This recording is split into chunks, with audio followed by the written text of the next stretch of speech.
Hundreds on me stuff, I'ma run it up. She gon' give it up. I'm like, what is love? Remember I was broke, ain't nobody give a fuck. Hated on the stand, now they love us cause we up. Hundreds on me stuff, I'ma run it up. She gon' give it up. I'm like, what is love? Remember I was broke, ain't nobody give a fuck. Hated on the stand, now they love us cause we up. She ain't fuck with me when I was broke. Bro, rush your block up, go and get a coat. She tryna hang, gotta get a rope. Count dirty money, I need some soap. If you talk out your neck, we come at your throat.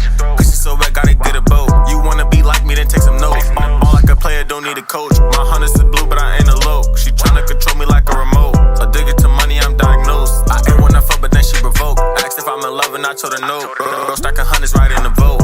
They all was sleeping, now they awoke. Got the crack for her, she need some dope. I'ma run it up. She gon' give it up. I'm like, what is love? Remember I was broke, ain't nobody give a fuck. Hated on the stand, now they love us cause we up. Hundreds on me stuff, I'ma run it up. She gon' give it up. I'm like, what is love? Remember I was broke, ain't nobody give a fuck. Hated on the stand, now they love us cause we up.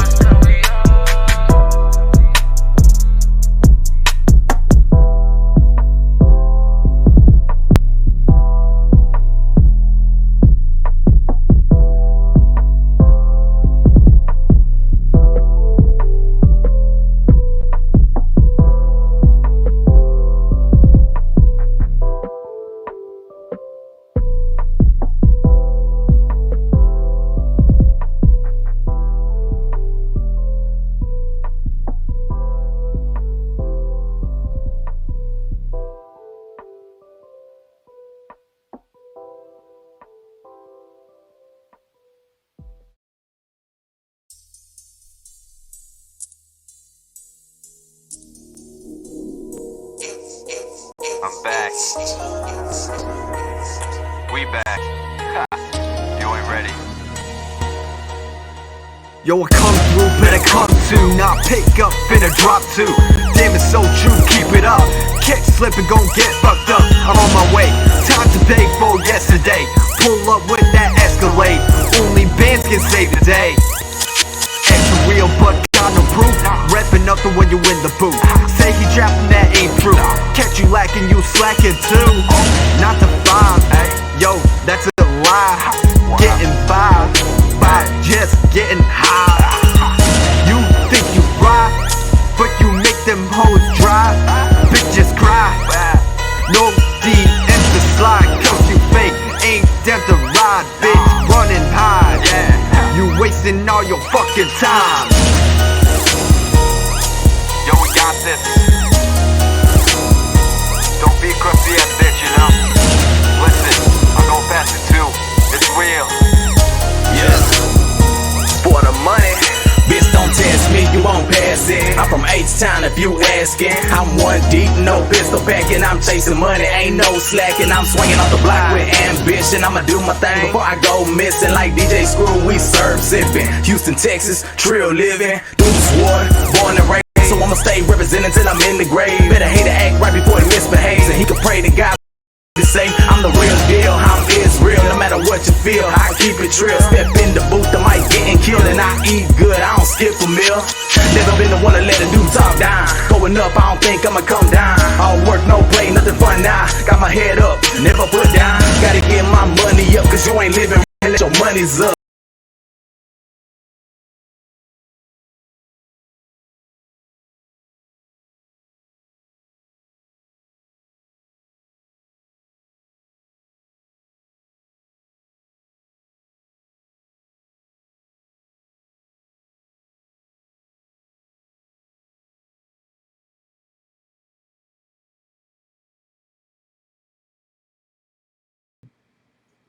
Well, here we are. That little, we'd lost the connection for a second there, and of course I managed to accidentally click the button to shut off the little video you guys were seeing. I worked on that like hardcore on Monday, so I hope y'all at least like the little bit y'all got to see of it, even though y'all didn't get to see the entire thing. But anyway, guys, welcome back to another live stream. I'm gonna get back up on the couch now. We're doing this from my living room. Hayden's here tonight, so We were sitting here, we were just like, well, I had accidentally spoken into the world on Monday. We did the Reviewing Your Cars live stream that we would stream this Saturday, so a little bit, about 27 minutes later than usual, but we'll be fine. So we're doing this from my living room tonight because I don't think neither of us really want to cram into my hot office and do this, so having this here in person this time instead of over Discord. So we're doing just a typical chill stream because we didn't have any time to promote this as like a Reviewing Your Car stream, so also we would be doing that, obviously, but I mean, that would involve me having to get everything set up on this computer because I actually brought the old gaming laptop out of retirement for this one because it had all my old OBS settings saved on it, and I didn't want to have to fight the MacBook to do all this, so I brought this guy out of retirement for once. I think this is the first time this has been streamed on, how long now? We've streamed off this computer? It's been a minute. Yeah, when did you get the graphics card, I'm guessing? Yeah. Because it was about 2 days after I got the graphics card for the Mac that I started streaming entirely off of it. And then Probably just earlier this year. yeah, so a few months. And then this kind of went into retirement. I hardly ever use this thing now, so you guys might be able to hear the fans. I apologize for that. So luckily, since I have a USB webcam, I was able to transfer that over. So that's why this is still playing in glorious 1080p for you guys, because I wanted to make sure that we had that instead of the crappy like 480p webcam these things come with. So yeah, we're just gonna do a chill stream tonight. I gotta be a little bit quiet because everyone's asleep upstairs. My little brother's on the treadmill over there, so I might hear him in the background. But we're gonna do pretty much just a chill stream, talking about car stuff, talking about live Q&As, all that stuff. And we'll answer some questions and all that stuff tonight, so we'll hopefully have a good time. We didn't promote this or anything, so we don't really expect this to have as much viewership as the like the last Reviewing Your Car stream. That was like the best one we had so far in the viewership. So hopefully we find ways to entertain you guys anyways. So yeah, we really just decided like 3 minutes ago, like, all right, let's fire up the stream. Let's see, what are some topics we could talk about tonight? We've had, well, you were just talking about earlier, you're interested in R33. Yeah. Would you buy one, though? No, not for price. Not for price? Currently go for it. Not for a GTR or anything. No. What about GTS? Would you buy a GTS? No, I don't think so. Jeep's messed up, $2,500. Yeah. I mean, nah. Unless it's a GTT. I mean, maybe, but even then. Like for us, when it comes to Nissan, we don't really like a lot of their modern offerings, minus like the 370, and even that is held back by the fact that I don't really like their engines of choice too much. The VQ, It's expensive for what it is, too. yeah, 370Zs are just so expensive. And we were talking about last stream, we talked about how it's a waste of money to buy one brand new. We still hold that true. We still hold that. You can't take a on that one. I about made a really bad pun with your Instagram name, but that's your mind. But you could go think where I was going with that. But they're not bad cars. They really aren't. I'm not crazy with the engine, but that's like the only thing. I've always thought the Zs were good-looking cars. I mean, we can both agree on that, right? We both think that the Zs are good-looking cars. It's just 370, yeah. dang, going to change the 350. I will say the 350 is a little bit dated now. It's aged quite. I mean, it was pretty good for It's fine, like the price point there. Like, yeah. The 350Z is exactly what it needs to be, about a $5,000 car. Yeah. It's good at that. 370s are still, in my opinion, just a little bit overpriced for what they are. Yeah, I'm not paying $18,000 for a 370. Like, that's like, for the mileage you would want, Yeah. that's about what you're going to be paying, and no way. Yeah. I mean, you can get them for under 10. They're just really high mileage, really Over clapped, 150K. ruined, like really Probably rough rebuilt suspension, title. rebuilt title, Or back- salvage. yeah, or salvage even, and or they're like some of the cars you've been offered for trade recently, overly ruined in terms of suspension, because Drifted. yeah, drift cars, drift missiles. I mean, 370s in general. I mean, it's hard to get a good one for a decent price, and for whatever reason, they're holding their value so well for a car that's not been updated in 20 years, or not 20, 10, 12 11 years, Yeah. 12 or 11 years. What was it, 2009? I thought it was 2007. That's 350Z. 2009. It's 2009. I thought it was 2008. Maybe It not. might be, I don't, again, not a Nissan guy. Yeah, we always say the old Nissan is the best Nissan. Pretty much everything I guess, I hate saying it, pre-G35 or 350Z. Yeah, unless you're This going to is work on 300ZX. I'm Eesh. going to pass on that. Yeah. I love the 300ZX. I think it's one of my favorite Nissans, but it's like they're nightmares to work on, and I could not bring myself to ever buy like a Z31 or Z32 just because they're so hard to work on. My dad had a Z31, and it was an NA car, and he thought it was a nightmare to work on. It's cool So, turbos though. yeah, That's pretty dope. I thought that was so cool, and that's cool. That's one thing I want to bring up. So Nissan has been, doing a lot of work behind the scenes in the supposed update for the 370 to replace it. And there's rumors it's going to be a twin turbo V6, just like the 300ZX was. My only concern is they're going to make it too hard to work on, and that's my big thing. That's every new car right now. Yeah, I mean every new car right now has been a huge hassle to work on. That's like not domestic. Everything that's European or Japanese has been complicated. That's usually because they tend to have the technological advantage over the domestic scene nowadays. But I hate saying that because there are lots of domestic big innovations in the domestic scene recently, but the Japanese and the Europeans seem to really be ahead of the curve there. We tend to get things a few years late, but Very well timed. yeah, that was one that took forever to hit U.S. cars. I mean the 3-valve had it, but I mean the Japanese and the Europeans already had it for like what 15, 20 years at that point. VTEC had been around already for like almost 10. Yeah, almost 10 years at that point. So, why is everything? I forgot. I haven't used this laptop in so long, so all like Origin and Steam and everything is going You're really trying to upgrade. crazy. Yeah, everything's trying to update. Because I never keep this thing on long enough to actually do that. So I want to close this out. Windows 7 skin. Yes. Double check. I like Windows 7. Windows 7 was dope.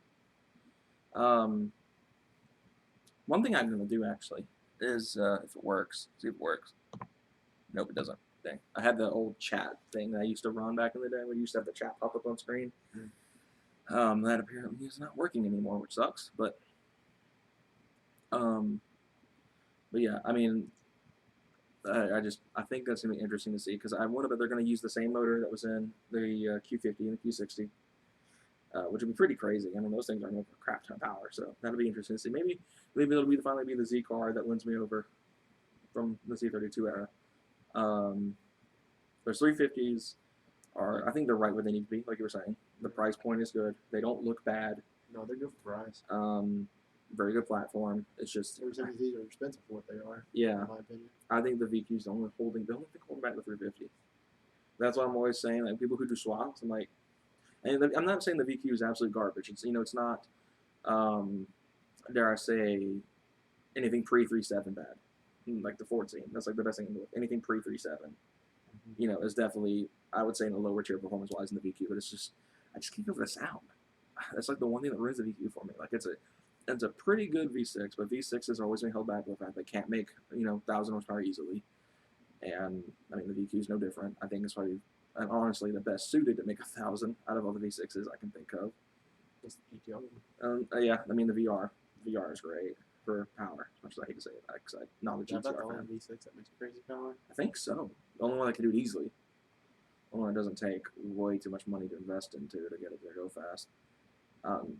Isn't the Genesis 3.8 really hard to make power out of? Over 500, yeah. God. I wonder if it's possible. I feel like with the right amount of money, anything's possible. So I mean, He's basically an SUV motor, though. yeah, that's true. I'm sure you can forge the internals and do it all together. But Good sounding. I don't know. Good sounding SUV motor, that's for sure. I still stand by that the Genesis 3.8 is the best sounding V6 in the world. There will be nothing that'll ever change your mind, and that's just not going to happen. I just haven't yet to hear a V6 that actually captivates me as much as the Genesis 3.8 does. Let's see. Apparently there's a new trim of the Camaro coming out next year. It's getting a new color called Wild Cherry, and there's a new trim level. I didn't get to read into much what it's called. Is it a V8? Let's find out. I wonder if it's going to be some sort of special 1LE variant for something. They have one LE for everything, don't they? I believe so. If I could figure out how to type. Let's see, we got.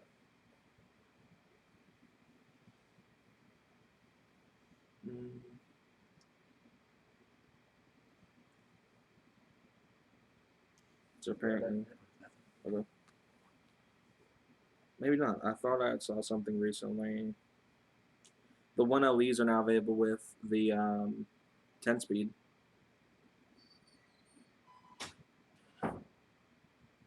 That's not crazy. That's not as I thought. I heard it was a big change, but I guess it's just getting the 1LE. The 1LEs are getting the automatics, which I don't know how I feel about that. Because the 1LE's always been a manual-only platform, and I don't like that.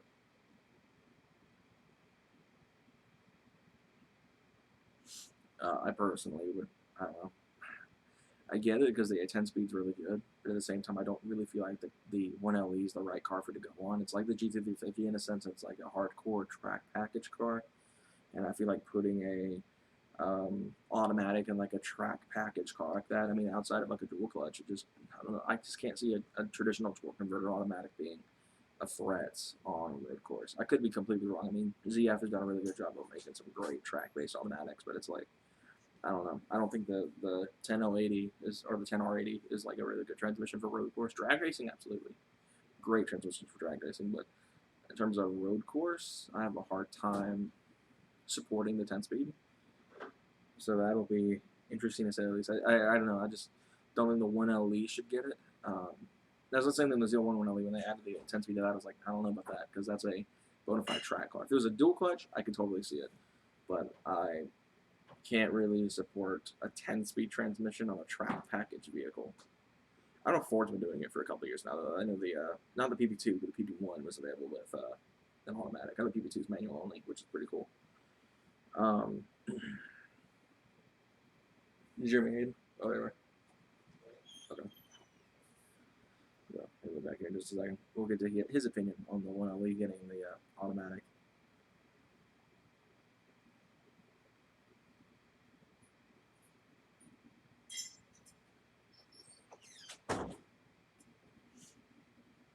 So I was just talking a minute ago. The one of the changes for 2021 is the SS1LE is getting the 10-speed.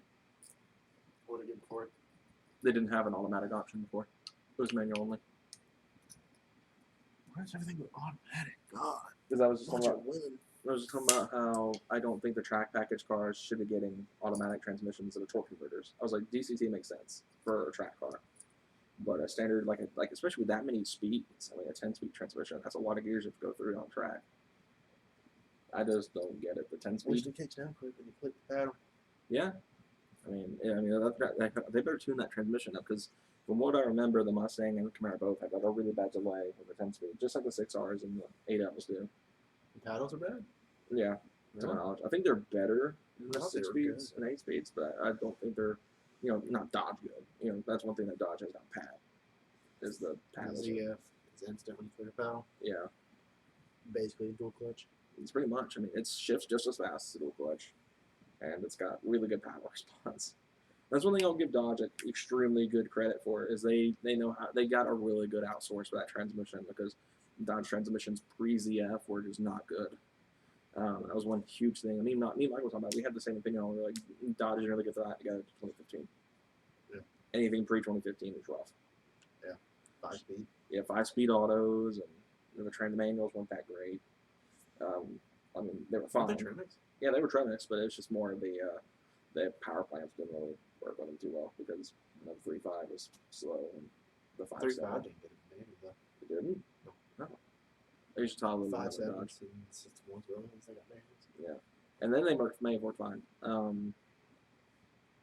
But I don't know. I think it was more the shifters were crap and the challengers. They were wax. They were off to the side. Why is Origin trying to open again? Can you screw off, please?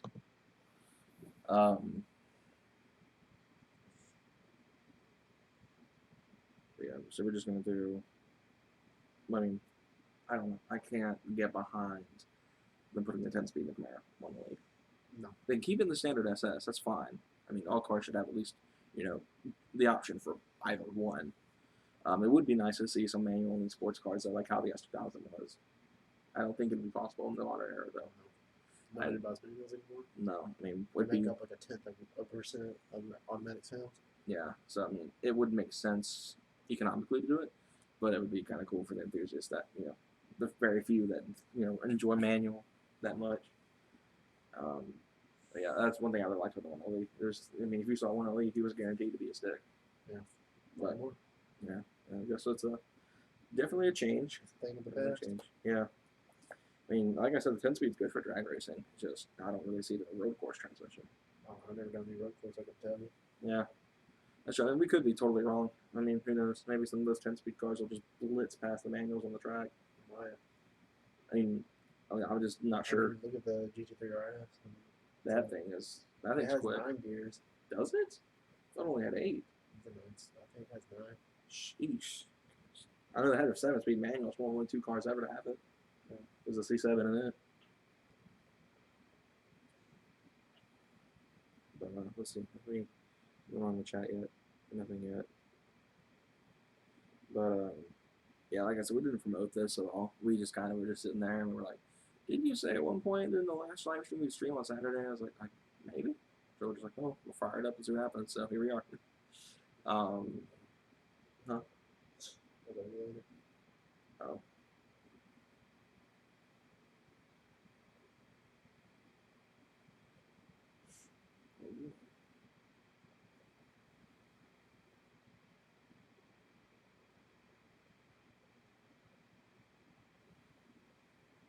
Let's see. What else can we talk about?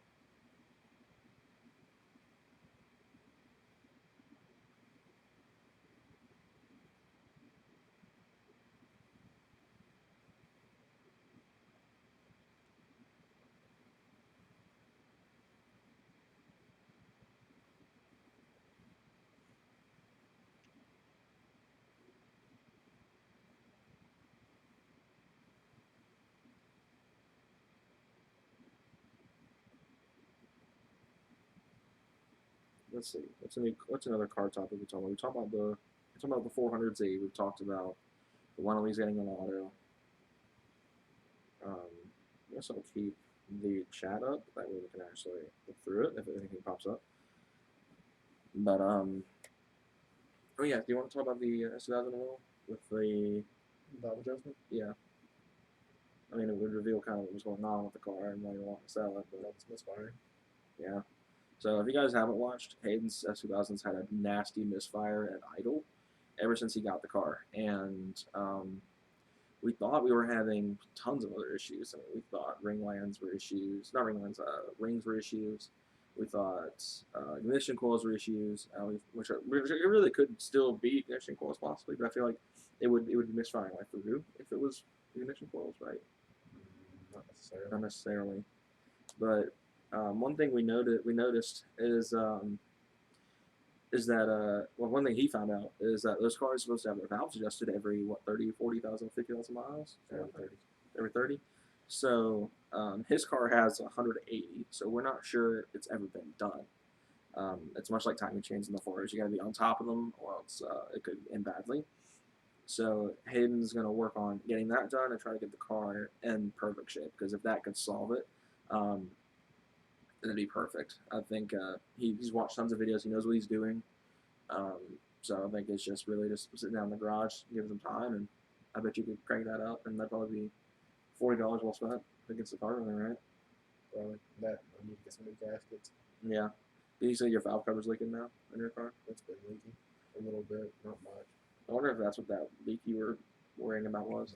But don't think that's it. But yeah, the S1000 will be in tip-top shape, and then we'll just have to start really getting into the nitty-gritty with that thing. It'll be time to have some fun. I need money. Uh, I spent fun with it. we need all this to go away so I can get back to work. That's like been a huge thing. Both of us have been affected by it. I've been able to work out like a little bit at a time, not like a whole lot. I've been able to earn like a few dollars at a time. I mean, Hayden's been pretty much shut down. I mean, he can't go anywhere due to his immune system. So it's a good thing because, you know, I think pretty much if you got it, you'd death sentence. Don't think so? Not really. I mean, it's equally as bad as the pneumonia I had. Yeah, that was rough. So I mean, you know, obviously it's good in a way because it keeps them healthy, but at the same time, it's like it definitely puts a damper on, you know, everything else. Hopefully that won't be lasting too much longer, but I know you never know. This is one of those things we just are kind of what's the word I'm looking for? Winging it. Yeah. So we don't know how things are going to go with this, but we'll see what happens. Yeah. One thing I'm going to talk about in the video on Monday, I'll be working on tomorrow, is we're doing a lot of stuff and maintenance to the truck very soon because I've discovered a few new issues that have popped up, which I'm not terribly excited about. Well, one of them was a new issue. The other was a preventative thing. I got new control arms for the truck because I was thinking about it, me and my dad were thinking about it. We were like, there's a good chance those upper ball joints are on their way out. So we were like, why not go ahead and just replace the upper control arms so we can get new ball joints in there. So that way when we put the camber kit in, we won't have to go get it aligned twice. And so I was like, okay, so I ordered both control arms for that. I've got to get possibly a new AC compressor, and Origin's popping up again. I'm just going to shut that task down because that's driving me crazy. I don't know what it's trying to do, but it's starting to make me upset. I don't know what Origin's trying to do here, but now task manager's frozen. It's nice. There we go. So anyway, I'm putting a grill guard on. If it were an off-road build, yes, but since my truck's a complete street truck, I don't really see the point in putting one on mine. Or a police interceptor like kind of build. I could see doing that if it was like a police interceptor build, but since it's a complete street truck, I don't really plan on putting one on at all. I had originally intended to when I was like 15, because I didn't really know I was going to take the truck build at the time I was 15. I thought about it, but I just never got around to it. And then when I decided to go the full street truck route, I completely abandoned ever putting one on mine. So I'm not putting one on mine. Yeah, 8-bitter's in here too. He'll be on soon. He's at work. Lucky. Yeah, we're just talking about that. Well, you are going to trade school now. That's something we haven't talked a lot about yet. You know, That's they're true. doing AC stuff. HVAC. HVACs. I mean, he's going to be rolling in big money here soon. Okay. I mean, the S2K will be getting put together fast. You should be getting ready to do that. What, late this year, early next year? You start in like August or so. August? Oh crap, that's soon. Like this upcoming August. Good gosh. And that'll be when you're starting your practice. And it takes about 9 months or so of school. Golly. It's not that expensive either. So you can get started doing HVAC while you're still in school. You could technically be an apprentice. But you're I'm just gonna go and do my license. Okay. And after that, I'll just go to work. So the S2K will be rolling in parts, hopefully. Because that'd be kind of cool. I think that'd be a cool step up from what you've been doing in the past. You've worked out through a warehouse job, so it'd be nice to not have to do so much manual labor. Warehouse or deliveries. Yeah, so I mean, it'll be a lot easier than doing that. Or cabinet installs. Yeah, Aiden used to do cabinet installs for quite a number of years. About a year. He did warehouse jobs for a number of years. He was doing. He worked at one place from when you graduated to not too long after I met you. Then he worked at another place, a furniture store, for about 3 or 4 months. Yeah. Around the same time I was working at the parts store I worked at. I think we worked there about the same time. Except we worked a lot longer. Yeah, those were 12-hour days. Yeah, and that's yeah. You worked more months than I did, and you worked a lot more hours than I did. I remember so many times we'd go and I didn't go to school though. yeah, that's true. Yeah, that's so it'll be a nice step up. You won't be having to do so much manual labor or driving around as much. That's what I'm trying to do. I'm trying to save my bag. Yeah, because I mean it's already taken a toll from all the crap you've lifted, and saving the Ranger a little bit too, since the transmission did not like towing very much. I'm going to tow with it. Give that ambulance running. Use that as a tow rig. That's got the motor for it. It's not. It's an IDI. It doesn't have the brakes for you. Yeah, that might be a problem. I bet the brakes for that thing are expensive. I have no idea. It's a heavy vehicle. I don't want to find out. Yeah, go out there, just nothing happened. Pedal goes to the floor. It like you put it to the floor and it doesn't slow down. Oh gosh. It was very slow. Does it have no brake fluid in it or something? No, it is brake fluid. It's just clap pads. Why does the thing start on the first try? That's my question. Nothing struggles to start. Yeah, I'm guessing probably like a fuel filter or something. maybe.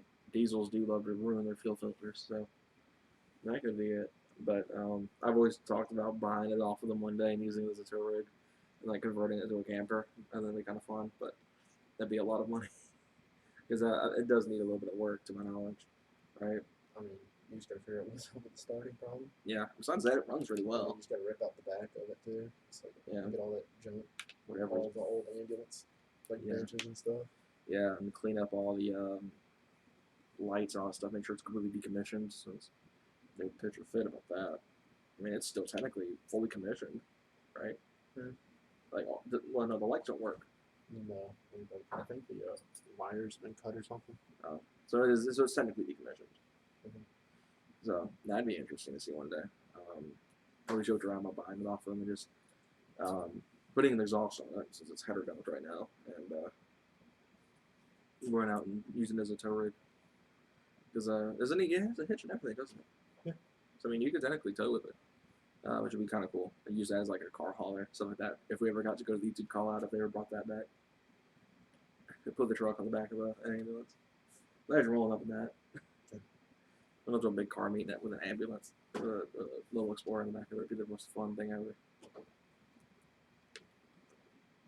mean, you could definitely sleep out the back of it. And it's got lots of room back there. Yeah, I mean, it's safe on the hotel. I would need to go racing out of town. Yes, sir. Had to burn some sage in the back of that thing. Sure. No guarantees. I mean, people die in the back of that thing. Hey, it's those dollars, but it's an ambulance, so. It's an old ambulance too. It's a nice little vehicle. It just needs a little bit of work to get running right. Gosh, I can't stop talking about it. We just got done watching Gaming Gooma's live stream. If you don't watch gaming content, he's a really good friend of mine from school. Makes really cool content. He shouted me out. He shouted me out in his stream, so I'm shouting him out in mine. If you haven't already, go check his stuff out. He does really cool gaming content. Really good quality stuff. A lot better than what I can pull out sometimes. So, what the heck? I ended the task force. Why does it keep popping up? This is really making me mad. There's a good chance that there's a virus somewhere. I was about factory resetting this thing, completely wiping it. I need to do it anyway, but no. You ever can transfer off of it? Most of the stuff I need, yes. There's some mods I want to get off of it. Which I laser clips and stuff you want off of it. Yeah, because I didn't do that with the MacBook. I goofed up when I replaced the hard drive on that thing, and I didn't transfer any of the clips off of it. So just wiped it. Yeah, I just completely wiped it. When I put that SSD in, it was a fresh install.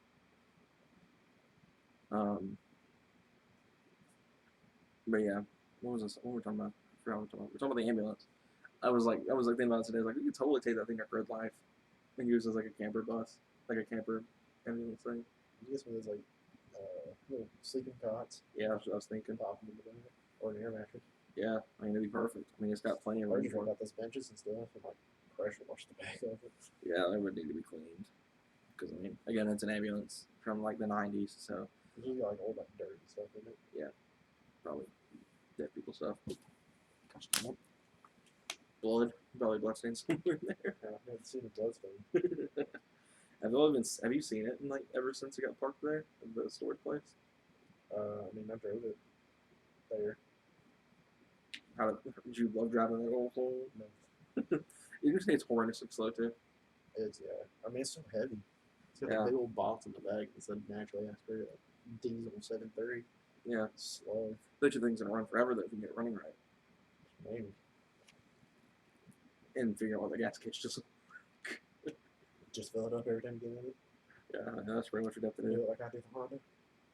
Yeah, I mean it's really good works. It's just Yeah, it does. you just don't ever put enough I gas don't in know it. when I'm not. Like if we ever have like another rain spell that we did for like the past 6 months, Oh my gosh, that was awful. Remember you could drive the car at all during that time period. I'd probably go to like 20 miles in the 5 months. Yeah. I think just because it's been raining so much here. We were turning into Florida for the longest time. It rained just every single day. Speaking of Florida, y'all working on getting another trip set. Yeah. And one thing I want to ask while y'all are on here, and some of you guys are watching the archives can comment this because you know, when these streams go away, they turn into just normal videos you guys can watch. If you guys are able to watch this far into it. Should I do the same thing we did last year where we vlogged it and then I just uploaded it the next week? Or should I not do anything video related during that time period?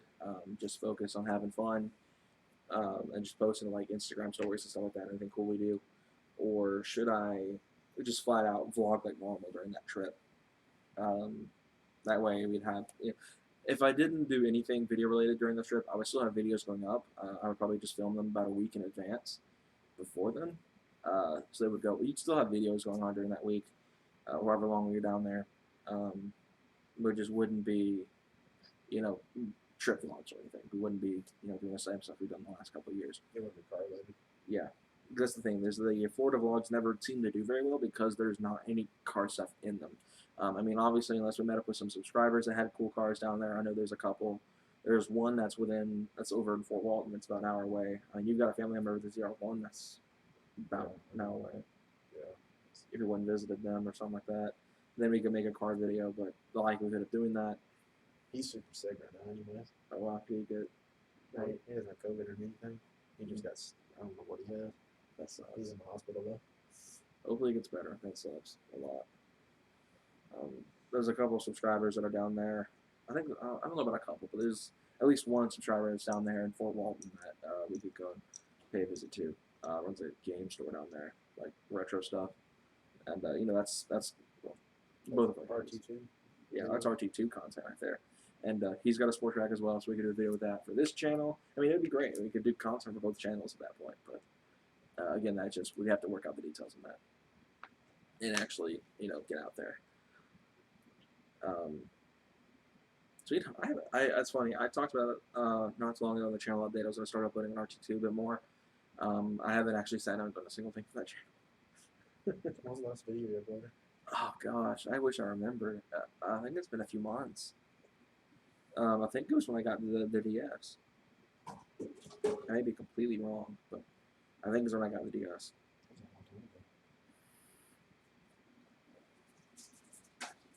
No, it was when I got the processor, the 6-core. I've had that 6-core for a month already.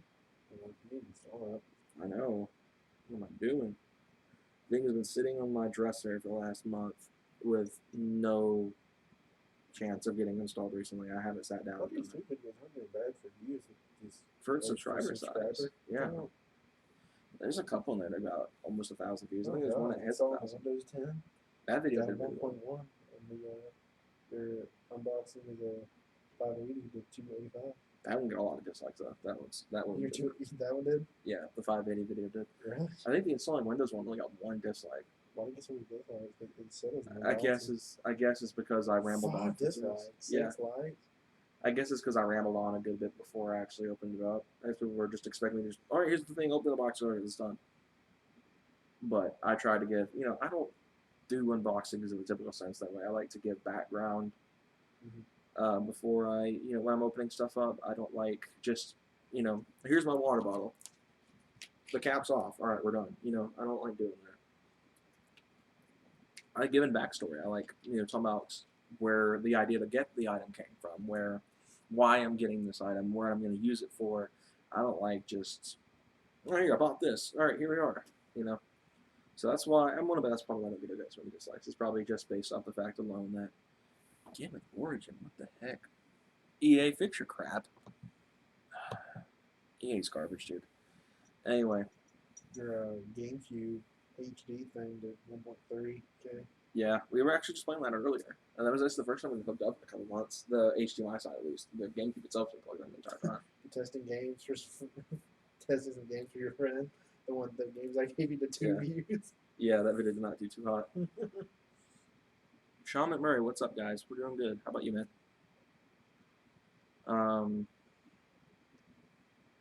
Yeah, RT2. It's I odd. like RT2. I do too. I really enjoy making content for that channel. It's just really hard because I don't only since it's not this channel where I, you know, have ideas all the time. RT2 is a channel that I kind of have to work around a schedule with. I have to work it around. I mean, I have to work on working on this channel, my personal life stuff. I mean, I was in school this entire time. I'm about to start another semester. Like, I wasn't going to take summer classes originally, but I'm going to. I have to. So I have to take one class this summer, and it's obviously going to take time away from actually getting to upload on RT2, which is going to suck. I do love making videos on RT2 though, and I want to get more. Like, if I can get more RAM in that tower, we'll be golden. I can start making proper gaming content on that thing, and we can really churn out some stuff like Forza videos, like Doom. I would love to go and play like Doom multiplayer with him, and we could shoot videos with that. Rocket League, we could do Rocket League again. We used to do Rocket League a lot on this channel, so we could always bring that back. I had some videos from Car Mechanic Simulator filmed on this thing, and we just never got around to uploading them. They were actually part of all those clips I lost when I swapped out the hard drive on my MacBook. I had the entire 10-episode series that I filmed on Car Mechanic Simulator just ready to be thrown and edited on the hard drive, and I forgot to transfer them. I didn't even think about it until I had already done the hard drive swap. I mean, I still have the hard drive, so at the end of the day, I could get one of those adapters for SATA USB and pull them off.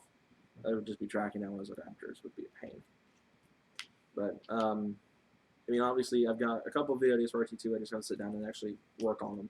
I want to do a video on that Faux Pro that I always talk about that I have, because I feel like it's kind of, I think that's just kind of something to touch up on, having, a I guess you could say great value brand GoPro, and like You've had it for a couple of years and it still does. Yeah. I mean, that's fine.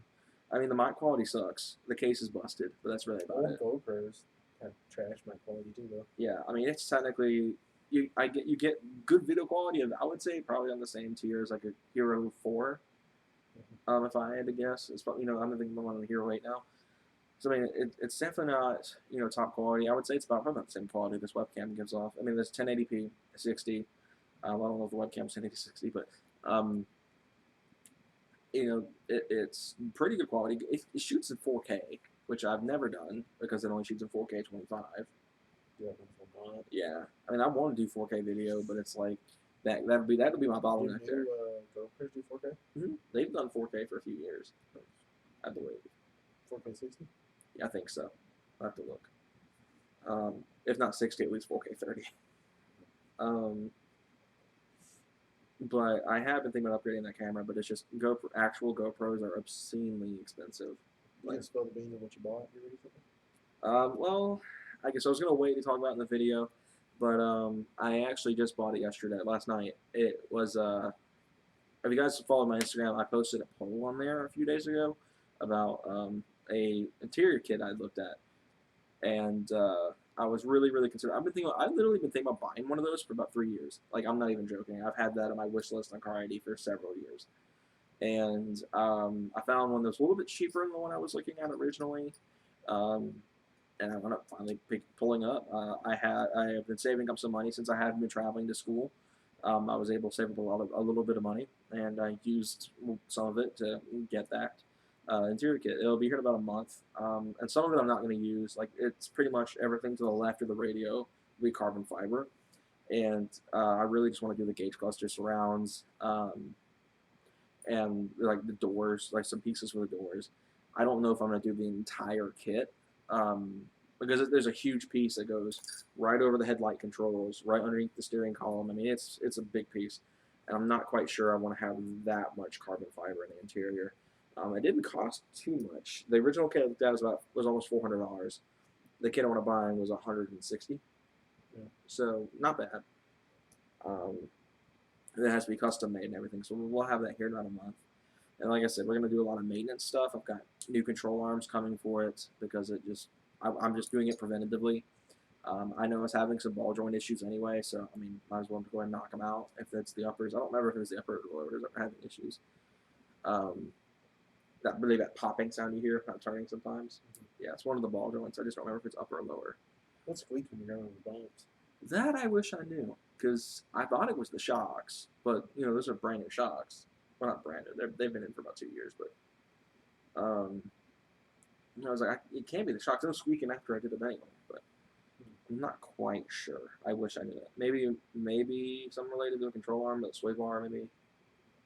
Bushing of some sort. I thought like the shocks were probably the things that were stupid, but stuff doesn't. Maybe. I don't know. How's the truck doing? I ceramic coated my wife's sport track and today I just ceramic coated my 2011 MKZ all-wheel drive in Tuxedo Black. Tuxedo Black's a good color. Tuxedo Black is a really good color. I love the flake in it. Yeah. Our friend Michael, before he had his starter scat pack at a Taurus, that was Tuxedo Black, and oh my gosh. It's a gorgeous color. I've been debating painting my truck that color for years now. I want a ceramic coat, but I don't want to do it on my paint. My paint's busted. And again, with this, I'm just going to minimize it so it just stays away. I don't want to think about that, but once I get it repainted or at least get the paint fixed, I'll definitely ceramic coat my truck. But the truck's doing just fine. I did one thing I said I'd noticed was an issue. It runs better than ever. Yeah, it runs better than ever. It's running fantastic right now. No leaks. No leaks or anything. I mean, it is absolutely killing it. It's probably the best expensive you owned it. Yeah, because I mean, it was bone stock and you know it ran really good when I first got it. I mean, The it's only thing like really needs is an alignment, new tire. yeah, alignment, new tire. I get the rattle quieted out, get that crank pulley replaced, and it is solid. But I did notice. A lot of you guys know my AC has never worked. I mean, it worked for about 2 months after I got the truck, and it was gone. And that's because it somehow didn't have a lot of Freon in it. It's been filled back up, and it's not leaking. I wouldn't say leaking bad, because when you do turn it on, it is cold for a few minutes, and then it just goes hot. And I was like, okay, maybe there's a leak somewhere. Maybe it's not been filled all the way. But it turns out that my AC compressor decided it wanted to start knocking. And I thought it was my engine at first, and I freaked out. Because I noticed it yesterday when I was going to meet him to go exercise. We've been both trying to lose weight. Hayden's done a much better job than I have at it. We met up to go exercise, walk a few miles, and I went outside because I'd started it right before I left. And the truck was making a knocking, so I was like, oh, you gotta be joking. Like, I can't be getting rod knock right now. And I'd forgotten I'd left the AC on when I had left, when I'd gotten back a few hours earlier. So I went and turned it off just out of curiosity, and it stopped. And I was like, okay, well, that's weird. So I went and turned it back on, and you started hearing it again. And you can't really hear it too much when you have the hood up, but when you have the hood down, it is obvious. I mean, it sounds like it's knocking hardcore. So I was like, that's great. And luckily, for my truck, it's not terribly expensive to get the compressor. But to get the job done, that'll be the hard part. That'll be the expensive piece. We'll be getting the work done, which is probably why I'm probably going to drive it around like that for a little while and save up a little bit. Because I can go ahead and buy the compressor. I can easily do that. But I don't know. It's expensive and to get the job done. But I do want my AC because if you guys know Georgia, it's hot all the time. Outside of winter, I mean, it's hot. Huh? I'm sure. Oh, yeah. So, I mean, I need air conditioning. We get consistently over 100-degree days. Yeah. So I mean, it's something I need because I mean, look at me, I'm a little big, and it's a black interior. It's humid here. I got black seats. I mean, the truck just draws in some change. I need window tint. That's another thing I'm gonna work on. I'm gonna look into the laws because I know getting the windows done is legal up to a certain percentage. I think it's like 35. I think is like as low as you can go in Georgia. But I want to look into getting like a slight tint from the windshield just to kind of help cool things down a little bit, like probably like 60 or 70%. There's something that makes it a little bit darker, but not so dark that it's like I can't see out of it. And obviously, I just need to do research on what's legal and what isn't. And see what I know there. What is a cheap place to buy a bull bar? What's a bull bar? It's one of those grill guard kind of deals, like what Rudy was asking about earlier. It's like what you would find like a police car. Oh, like the push bar kind of deal. Bar? Yeah. I would say Cardi's a good bet. Cardi has pretty much everything for everything. Besides that, I'm not sure. Like I said earlier, I'm not really. Never looked into buying one? Yeah, I've never looked into buying one, so I don't know the best places to find them. I would say check Cardi. It's where I find the majority of the mods. I need air conditioning too. I basically have one good one. That sucks, dude. I'm sorry to hear that. Yeah, here in Georgia, it's just hot all the time, which is great for like racing and stuff for the most part. And when it's not 100 degrees, it's great because it's not cold enough for the tires are getting blown off every time you punch it in a fast car at least. But for people like me who have one of the slower vehicles that have a hard time breaking loose right now anyway, it doesn't really matter. But it's just always hot, and me daily driving that thing, I need AC to survive. And a lot of times windows down helps, but doesn't, alleviate It's not the issues. same. It's not the same. Hayden's Ranger has ice cold AC. Yeah, it does. It's one thing I've been jealous of since he got the dang thing. Is the AC is fantastic. I mean, granted, it's got 100,000 miles, so It's true. you've got like 130,000 miles less than me. So I wish my car would lower mileage. Some of these issues I've been having the last couple of years would be non-existent if I had lower mileage transmission. That's probably still would have happened. Yeah, maybe. Um, Don't pull the trailer. yeah, Last one. my transmissions have been pretty fine. Thankfully, I don't have any issues to report just yet. Knock on couch. So hopefully nothing bad happens on that because I don't have the money to replace it again. Sort of like with manuals. Yeah, you don't really have to worry about it too often. I mean, unless you're banging Clutch. gears. Yeah, I mean clutch. Clutch is about the only thing you have to worry about. Yeah. I mean, with a manual, you don't have to worry about breaking gears or breaking, all sorts of Or it stuff. starts like slipping, or Yeah. like it won't start. It won't come out of a gear. Yeah, I mean, A lot of those issues are non-existent.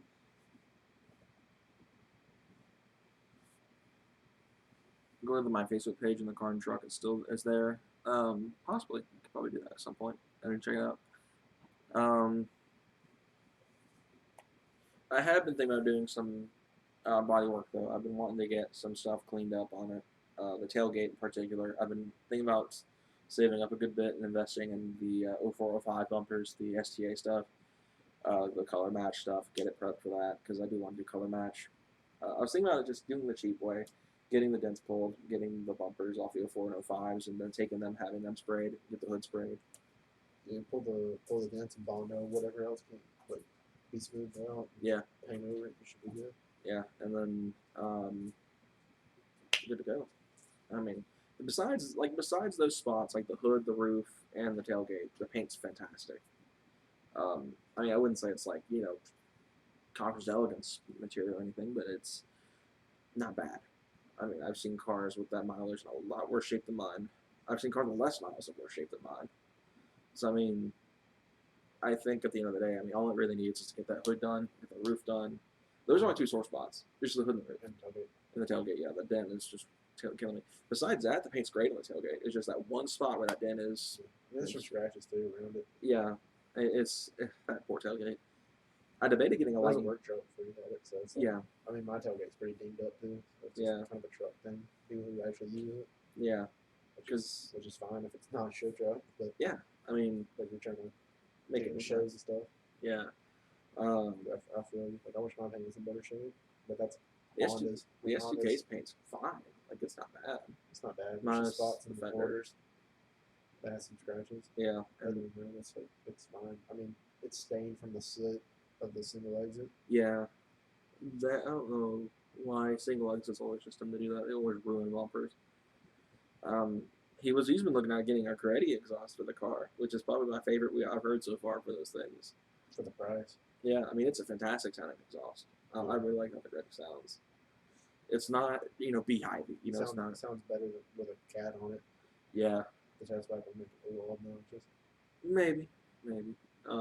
We could go high flow on it, or would you rather just keep it this way? I mean, for the price you buy high flow, you can just get a regular cat. Yeah, but high I'm not flow. looking for volume. Yeah, that's true. Or some, turbo. Then I want no restrictions. Yeah, of course. What you've been thinking about doing as well is you'd have to. I was actually talking to some guys I was playing Forza with last night. I told you about. They were geeking out over your car, and they were like, "How much power does he want to make out of it?" I was like, "He's wanting about 400 wheel." He was like, "All he needs is 5 pounds of boost." Closer to 7 or 8. 7 or 8. And they're like, he could probably go to a junkyard, get a turbo off something like, probably not like a 7.3. He was like, I was like, yeah, you get like a power strip turbo or something like that. I think he was like, I don't know about that big, because I'd those like are, a Garrett, like G28 or something like that. yeah, It's a pretty small turbo, spools pretty quick. Yeah. Get it into VTEC, and it would carry VTEC through the power. Yeah. It would probably fall on his face at like closer to about 8. But Mhm. again, that's fine.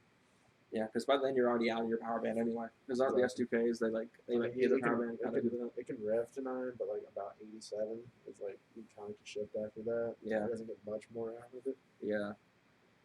And I forgot how big the 7.3's turbos are. That's a 78 turbo or something. It's a big turbo. It's a huge turbo. It'd be cool. I mean, but obviously it's for a 7-liter V8 diesel. Yeah, I mean it's a big It's old motor. meant to move air. Yeah, I don't need nearly that big of a turbo. yeah, it'd be cool though. I want something that spools quick, and again, I want about 400. Pull the turbo off a GTI or something like that. Go find like a rack GTI and just Yeah. Like I said, I mean, I'd rather just invest in a nice like Garrett. like brand new from Garrett. And it wouldn't be a bad move. I mean that car scoot. Yeah. I mean we've seen what 400 wheel does on those cars. It's It terrifying. would be a hell of a street car. Oh dude, I would never be able to catch it. I would need to buy a new car to catch it. Sure, I mean, I already get it would move. Oh man, I was thinking about it because it's like, I mean, pretty much Hayden's ideas right now are either, see if this works, get the car going, and then turbo, or selling it, getting a Camaro or a Corvette. And I was like, if he gets a Camaro, I'm like by law obligated to get a Mustang at that point because it's like, well, not by law, I could technically still choose to get like a Camaro 2.0 or something like that. If I really wanted to, but it's like. I was like, it'd be funny just to complete the big three with Michael. Like on the Mopar, you have the GM and I have the Ford. Yeah. That's after seeing Adam LZ's video. I'm not gonna lie, I'm totally scared off of GT350s. I love GT350s, but I got scared off. Ones. Huh? At least early ones. Yeah, at least early ones, which sucks because those are the cheap ones. Yeah. Those are the ones that are most likely fine. But it's like it scared me off him after seeing his burn to the ground, and he wasn't like I was saying, she wasn't even driving it hard. No. Like I watched back the footage, she was just, damn. It's just the harmonics of that flapping crank, I guess. Just Yeah.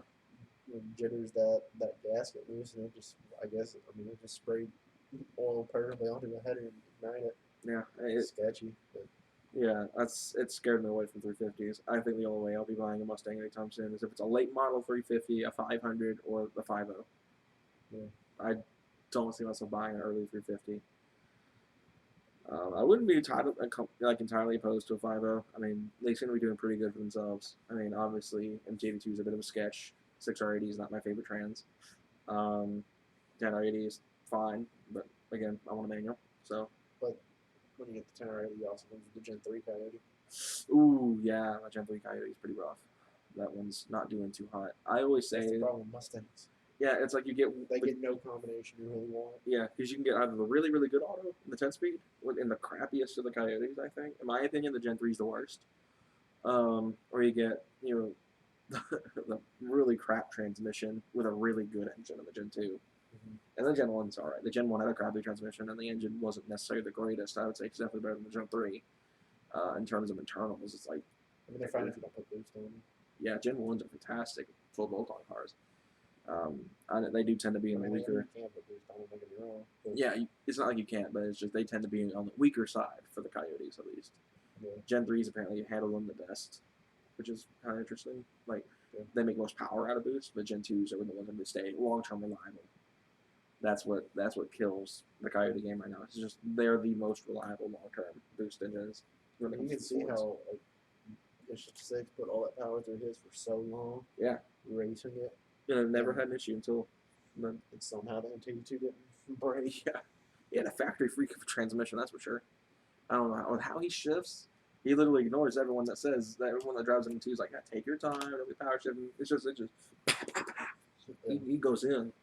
I was really impressed that transmission held as long as it did before he shifted it.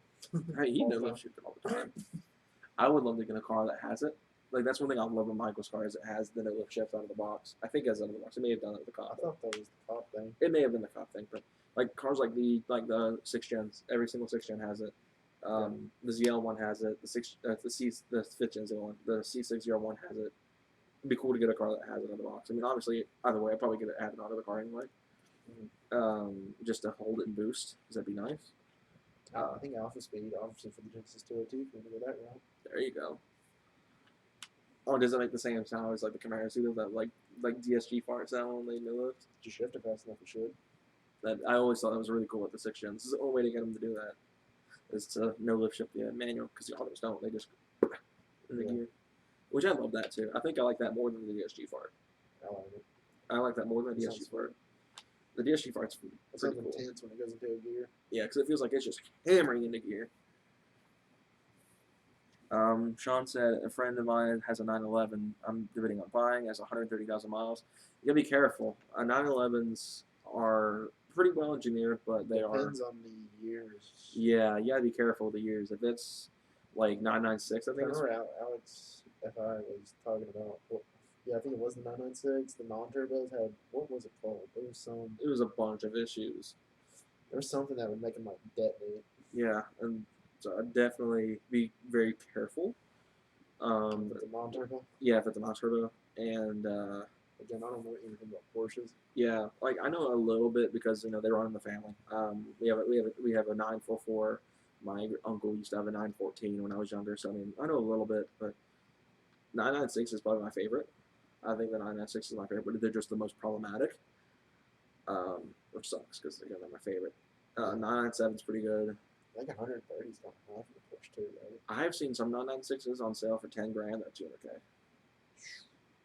Non-turbo 996s. I mean, it's still a cool car. 911s. I mean, Yeah, I mean 911's it's a a big name. legendary car for a reason.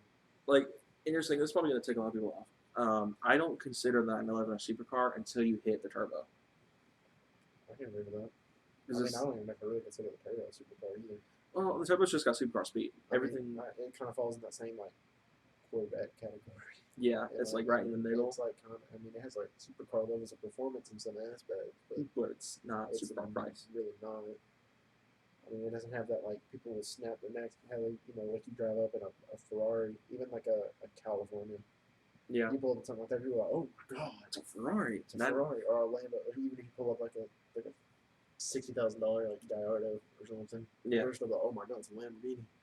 It doesn't have The that. 911 turbo doesn't have 911s in general outside of like They're a the lot big more dogs. subtly styled. Yeah, which is kind of cool because it's A like little it's more common. Like yeah you can go to the next county over and I see 911s like yeah Camrys kind of. yeah. I mean, they're very common. Atlanta, you see it everywhere in Atlanta. I mean, you can see like Atlanta's Caffeine and Octane. Like, I That- mean, they got a huge. I mean, mainly because of the Porsche. Like, you got Atlanta, the Porsche Experience the Center and all Porsche that. Experience Center and all that. They got a huge Porsche dealership. hmm But Like for me, I don't know. it's badass cars still. Yeah, I love the 911s are turbo. awesome. I love 911s. It's like really the only Porsche I can really get behind. Like I'm not crazy with the Boxster and the Cayman. I think for my opinion, they're really expensive for how little performance they offer. They're great handling cars, but that's all they offer. They're not fast in a straight line. They're basically more expensive S2000. Pretty much, yeah. They're pretty much a more expensive S2000 with a little bit more features. Like obviously stuff like they have nicer radios and whatever mid-engined, which is a nice touch. But personally, for me, the only Porsche I could see myself buying that's not something older like a 944 or 968 or something like that, 928, would be a 911. I'll get back to the 911 topic in a second. Adrian asked, how would you rate the truck performance-wise? That's a good question because it's still slow at the end of the day. It's pretty slow. It's got good torque. It's got a good punch. It's a one-trick pony, to be honest. It's good at doing one thing, and that's smashing it. You get a good punch in the back of the head, and then it's done. It does 0 to 30 pretty well. Yeah, but it's not. It's not a 200-mile-an-hour car. It's not a, it's not going to be a 10-second vehicle or anything. Not at least not the V6. He gets destroyed by a 4-cylinder. Yeah, I've got a few videos of. Oh man, it's. I would say comment They links. walked 3 at Mustangs. Yeah, I have had that happen. It walks 4 Jeep Cherokees. Yeah, but besides that, I mean, It's not a performance No. vehicle. No, and But like you said, it does. Like I said, it does do a 0 to 30 like pretty well. it punches hard. That's all it's got. Yeah. It doesn't have any top end. It doesn't have any good horsepower numbers or anything to go off of. Kind of sucks it doesn't have an LSD. Yeah, that's a huge thing. So I would say if I were rating them on like a 1 to 10 thing, I'd probably say like a 4. Yeah, 4 or 5. Yeah, I mean it's fine. Like, it's good for how I drive because I'm a big accelerate the speed limit and that's it kind of guy. I'm like a stickler for speed limits for some reason. Hayden hates it. Yeah. He wishes I would drive faster. I get left behind in the convoys all the time because of We that. left you behind the other day. Yeah, Pretty hard. Yeah, so I mean, I'm a bit stickler for speed limits. I just love getting up to speed. That's like my thing. So it's like the truck does that fantastically. Yeah, I mean, I'm getting 45, no problem. Yeah, 45, 55, 60. My truck takes 10 years to get a 45. You got a 3.0. You can't. I can't help it. Yeah. I mean, Ford V60s are not the way to go for performance. No, I mean, unless it's a 3.7. That's like the only one that makes sense. Or the 3.5 twin turbo. Yeah. Those move. But the 4.0, the 3.8, pretty much everything before it. I mean, that's just kind of why I got rid of my 4.0 Mustang. Yeah. It's like the performance wasn't there for me. Oh my gosh, don't even get me started in the 442. That's a bad engine. But performance-wise, I don't really give it high marks. It's good at doing one thing, and that's all it does. It's reliable. It's reliable, very reliable. I mean, you put 240K on it. So, like, if you were to do a 40 roll, it wouldn't really move. I would say probably, I mean, it would punch for like a good second, but you know, it's not going to do like 40 to 90 like in like 3 seconds or anything. It's, Yeah. I mean, I've only gotten it in 91, so I was terrified. Really, like low speeds is kind of where it shines. Like, Yeah. Like I said, like a 0 to 30, it will get out of its own way. Yeah, And after that, it just kind of like falls on its face. yeah. I mean, it's got 240 foot-pounds of torque and about 210 horsepower, and it weighs Yeah. 4,000 pounds, and it's about as aerodynamic as a cardboard box. yeah. I mean, he's not wrong. I mean, it really isn't. I mean, but I like George's truck. Like, I'm Oh, not yeah. trying to shit on it. Yeah. But I mean, that I was get the the same same problem with my criticisms. Mustang. Like, it was like, it did the same thing. Like, it would really get out of its way until about 30. Yeah, I mean, that's just the 4.0 is just not really a performance engine. I mean, I got spanked by a Cat Eye Silverado with a 5.3 in it, my Mustang, and I was like, after that, I was like, I'm selling it. I was like, I can't get beat by these rednecks. Yeah, and that's why I'm not really thinking I'm going to go too much farther. Is I don't see the point. I used to be all about it. That's why It's I'm telling like- Jordan to put gears in his truck. Like, it would make It that gets 0 to 30, 0 to 40 even better. Yeah, so I'm like a 410. It would like really highlight what it's really good at. Yeah, and that's why I'm thinking. I'm not sure if I'm going to go too much farther. You know, like trying to up the power is just like I don't know if trying to spend the money to make the 4.0 decently respectable is worth it. I mean, supercharger kits are out there, and there's two. I mean, there's the Marana M112 kit, which is what I've probably been leading towards. There's the M90 and the mod box setup. It's just, I don't know if the money to spend is worth it in the end without doing some sort of swap. I've been, you know, for years now, I've been debating like 2J swap, LS, you know, Windsor. And if I ever did want to pursue power to the truck, that'd be the route I'd go. So I'm like a 2J and LS or a Windsor. It would not be on the 4.0. I just have a hard time bringing myself to try to push the 4.0 any farther than I already have. But yeah, from a 40 roll, it probably would not move very much. I mean, it would probably, it'd hit hard, you know, in that 3,000 RPM power band, and then it'd be over. I mean, it would be, I don't know. It's just, it's not a, you know, race engine for sure. You know, I've done pretty good at making it what it is, but it's definitely, you know, not a coyote killer or anything. Far from. I wouldn't even say it's a 3.7 killer. The 3.8 killer. Huh? The 3.8 killer. That's all it's got. We're talking Ford 3.8, not Hyundai 3.8. Yeah, don't say Genesis 3.8. Yeah, that would not happen. That would not happen. But yeah, I honestly don't know. I feel like that supercharger is just, it's a lot of money, but I don't know if the cost to happiness ratio is there. How's reliability? I'm really pushing towards buying one. Reliability is okay. Transmissions are definitely something to worry about. Thermostat housings. If you don't have the metal one already on it, do it. It's a Because me must and have. Jordan both have blown them out. Yeah, I mean, Our I've Foros. gone through 3 now, I think, because I had the one that was on when I got it blue. The second one blue. The third one was already acting up, and that's when the metal one came in. No, the first one blew. That was on the truck from the factory. Then it was replaced. The second one that I got that blew up about 1,000 miles into having the truck, and then that one blew up recently, and that's when I got the metal one, which is the 4th one. So yeah, it just replace it with the metal one as soon as you can. Preferably, I'd say hold out and wait for it to start showing issues. Don't just like jump the gun as soon as you get it, just to get it done. I mean, you can. I mean, it wouldn't be the worst decision ever, but transmissions are definitely an issue. Stay away from any with over 200,000 miles. I know it's getting really hard to find them that have over 200K, but definitely stay away from them. As someone who's gotten a 200,000 mile truck, they just tend to have a little bit reduced reliability at that point, as most cars do at that mileage. Suspension components wearing out, transmissions, again, big issue. Timing chains are another big issue to keep an eye on. These things are notorious for timing chain issues. The Gen 1s at least are. I believe the Gen 2s had some issues with the 4.0s at least. The 4.6s I'm not too familiar with in those trucks. I'm worried about if they have the same issues the Mustangs did with the cam phasers, since the 4.6 3-valve is a variable valve timing engine. That's what I would say. If you're going to buy a sport track, buy a Gen 2 with the 4.6 and get a later model 4.6 truck, because those have the 6R transmissions in it that were 6 speeds, that were not as much of a glass cannon as these 5Rs are. So my recommendation, if you're going to get one, get a later model with V8. Don't buy an 01, 05 unless it's got really low miles, because most of the 01, 05s that are out there right now are high mileage, on the way out kind of trucks.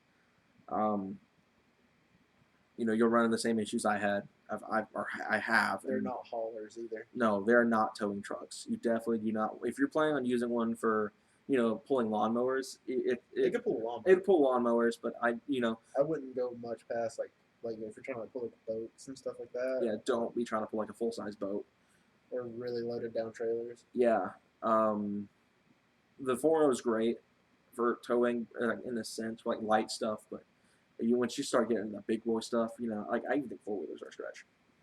Even though the guy on my truck before me did it, he towed several 4-wheelers, and I bumper ball of all things. Yeah. With that truck, so that was one thing he told us pretty quickly on. He's like, "Yeah, I used to tow this thing, just like Yeah, I say if you're gonna get one, go late model 4.6 6R trans, golden. Those are pretty expensive, though, aren't they? They are. They're the most expensive outside of Adrenalines, but I think it's the best package you can get, most reliable. Sure, the 4.6 has its own issues, but it's a lot less problematic than the 4 liters are. A lot less problematic, I would say. But back on the 911, since we were on that earlier, where do you consider the 911 to hit supercar status? Because you can go to the GT3 and GT2. Are you thinking the turbo is almost there? Turbo's kind of there, but not. I think the GT3s is kind of at supercar levels. Yeah, because to me, everything underneath they that, look the part. They have the price tag. Price tag. And they go. And they move around the track. Yeah, they're fantastic cars. Pretty much everything underneath that, like I've seen people buy stuff like, Caymans and Boxsters, and they act like they've got the most expensive supercar on the road. And they're not. I mean, I've seen Caymans and Boxsters go for the high teens or the low 20s, and it's like low 20s, high teens is not supercar money. You're spending that much money. When you're talking supercars, I think you gotta have the horsepower. You gotta have the track performance. You gotta have the performance numbers. And you gotta have the nameplate of a supercar manufacturer. Porsche is I think, a supercar manufacturer. Yeah. I mean, you can look at the 918, the Carrera GT. I mean, those are hypercars. Yeah. But again, like the majority of the lineup is not. But you're talking about the entry level stuff. It's not supercar. Yeah, it's like it can be from a car that it's like saying your Ford Mustang is a supercar because they produce a Ford GT. It's like it's not. Yeah, because the 07, 09 GT500 share the same engine, but it's like stuff like the Cayman. I feel like is a sports car, not a supercar, because it's more in line with stuff like the M3. And it competes in a different bracket. Yeah, with stuff like if you consider it a supercar, like a Cayman has like 300 horsepower. Like it doesn't have like the. I mean, it competes with stuff in that range. Yeah, it's not keeping up with Performantes and Ferraris and stuff like that around tracks. No, not at all. So it's like they're great cars. Don't get me wrong; they're not trash or anything. But I think, considering it a supercar is a little bit. That's a stretch. It's a stretch, a really long stretch because. I mean, they don't make the power to back it up. They really don't. If you try putting them in the same price bracket, in the same bracket as something like even like a Ferrari 360, something a really old supercar that made around the same power, the 360 will still outrun it. I just want a truck to get me to and from work, which is less than 10 miles, and for it to be decently quick, not fast, but get out of its own way. 4.6 is definitely the way to go in that scenario. The 4.0 is fine if you get a tune on it. Really wakes up 93 tune, but I would say if you want something out of the box, you don't have to modify 4.6.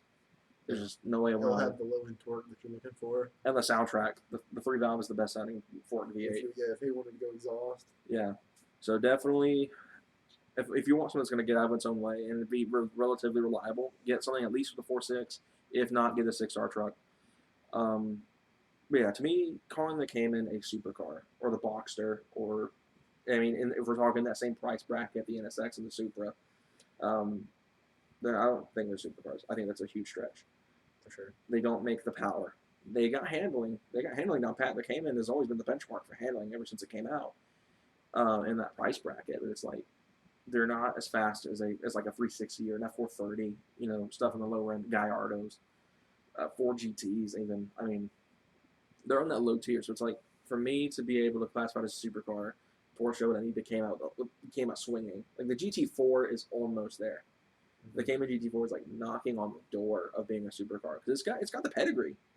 It's just still just not in the same power level that actual supercars like the Gallardo, the 4GT, are in. So that's really what's pushing the Cayman out. Is it just needs more power. It's got handling perfect, and that's what Porsche's known for.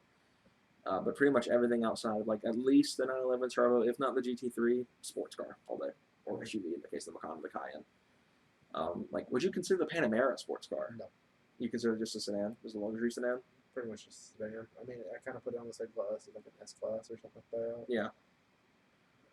What about the new Taycan? What do you think of the Taycan, the fully electric sedan that Porsche just came out with? I don't know where you put that.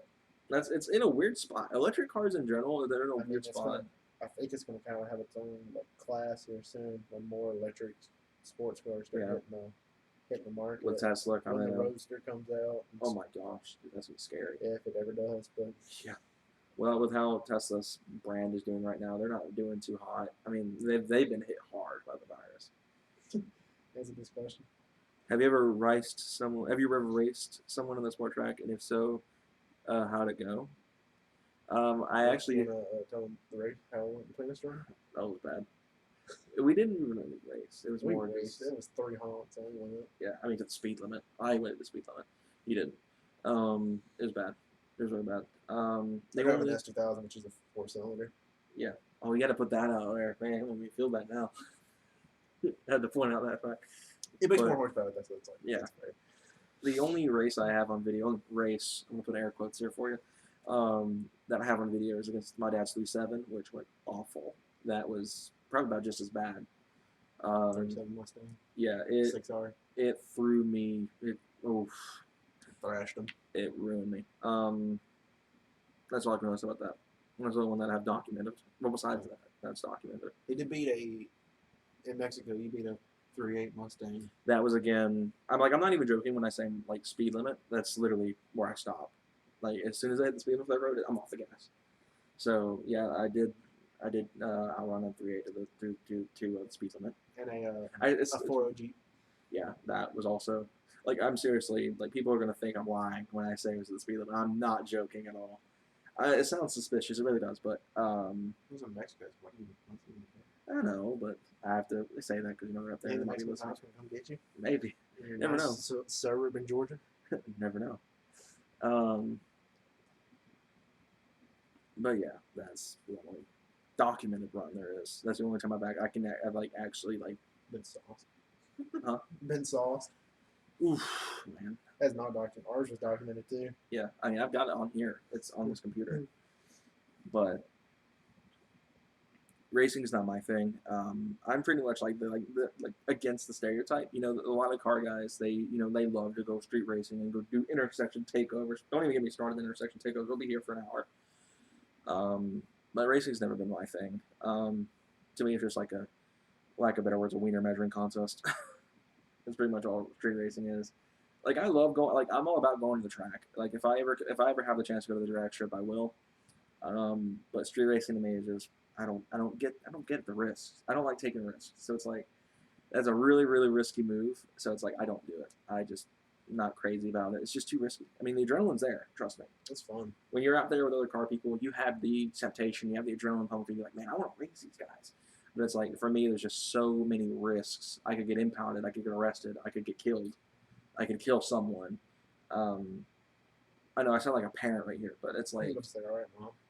that's just literally what goes through my mind. It's like I'll get the temptation. I kind of want to run this guy. So he's got. It's like, well, I don't want to get a ticket. At least at the easiest, get a ticket, or worse. So it's like I don't want to take the chance.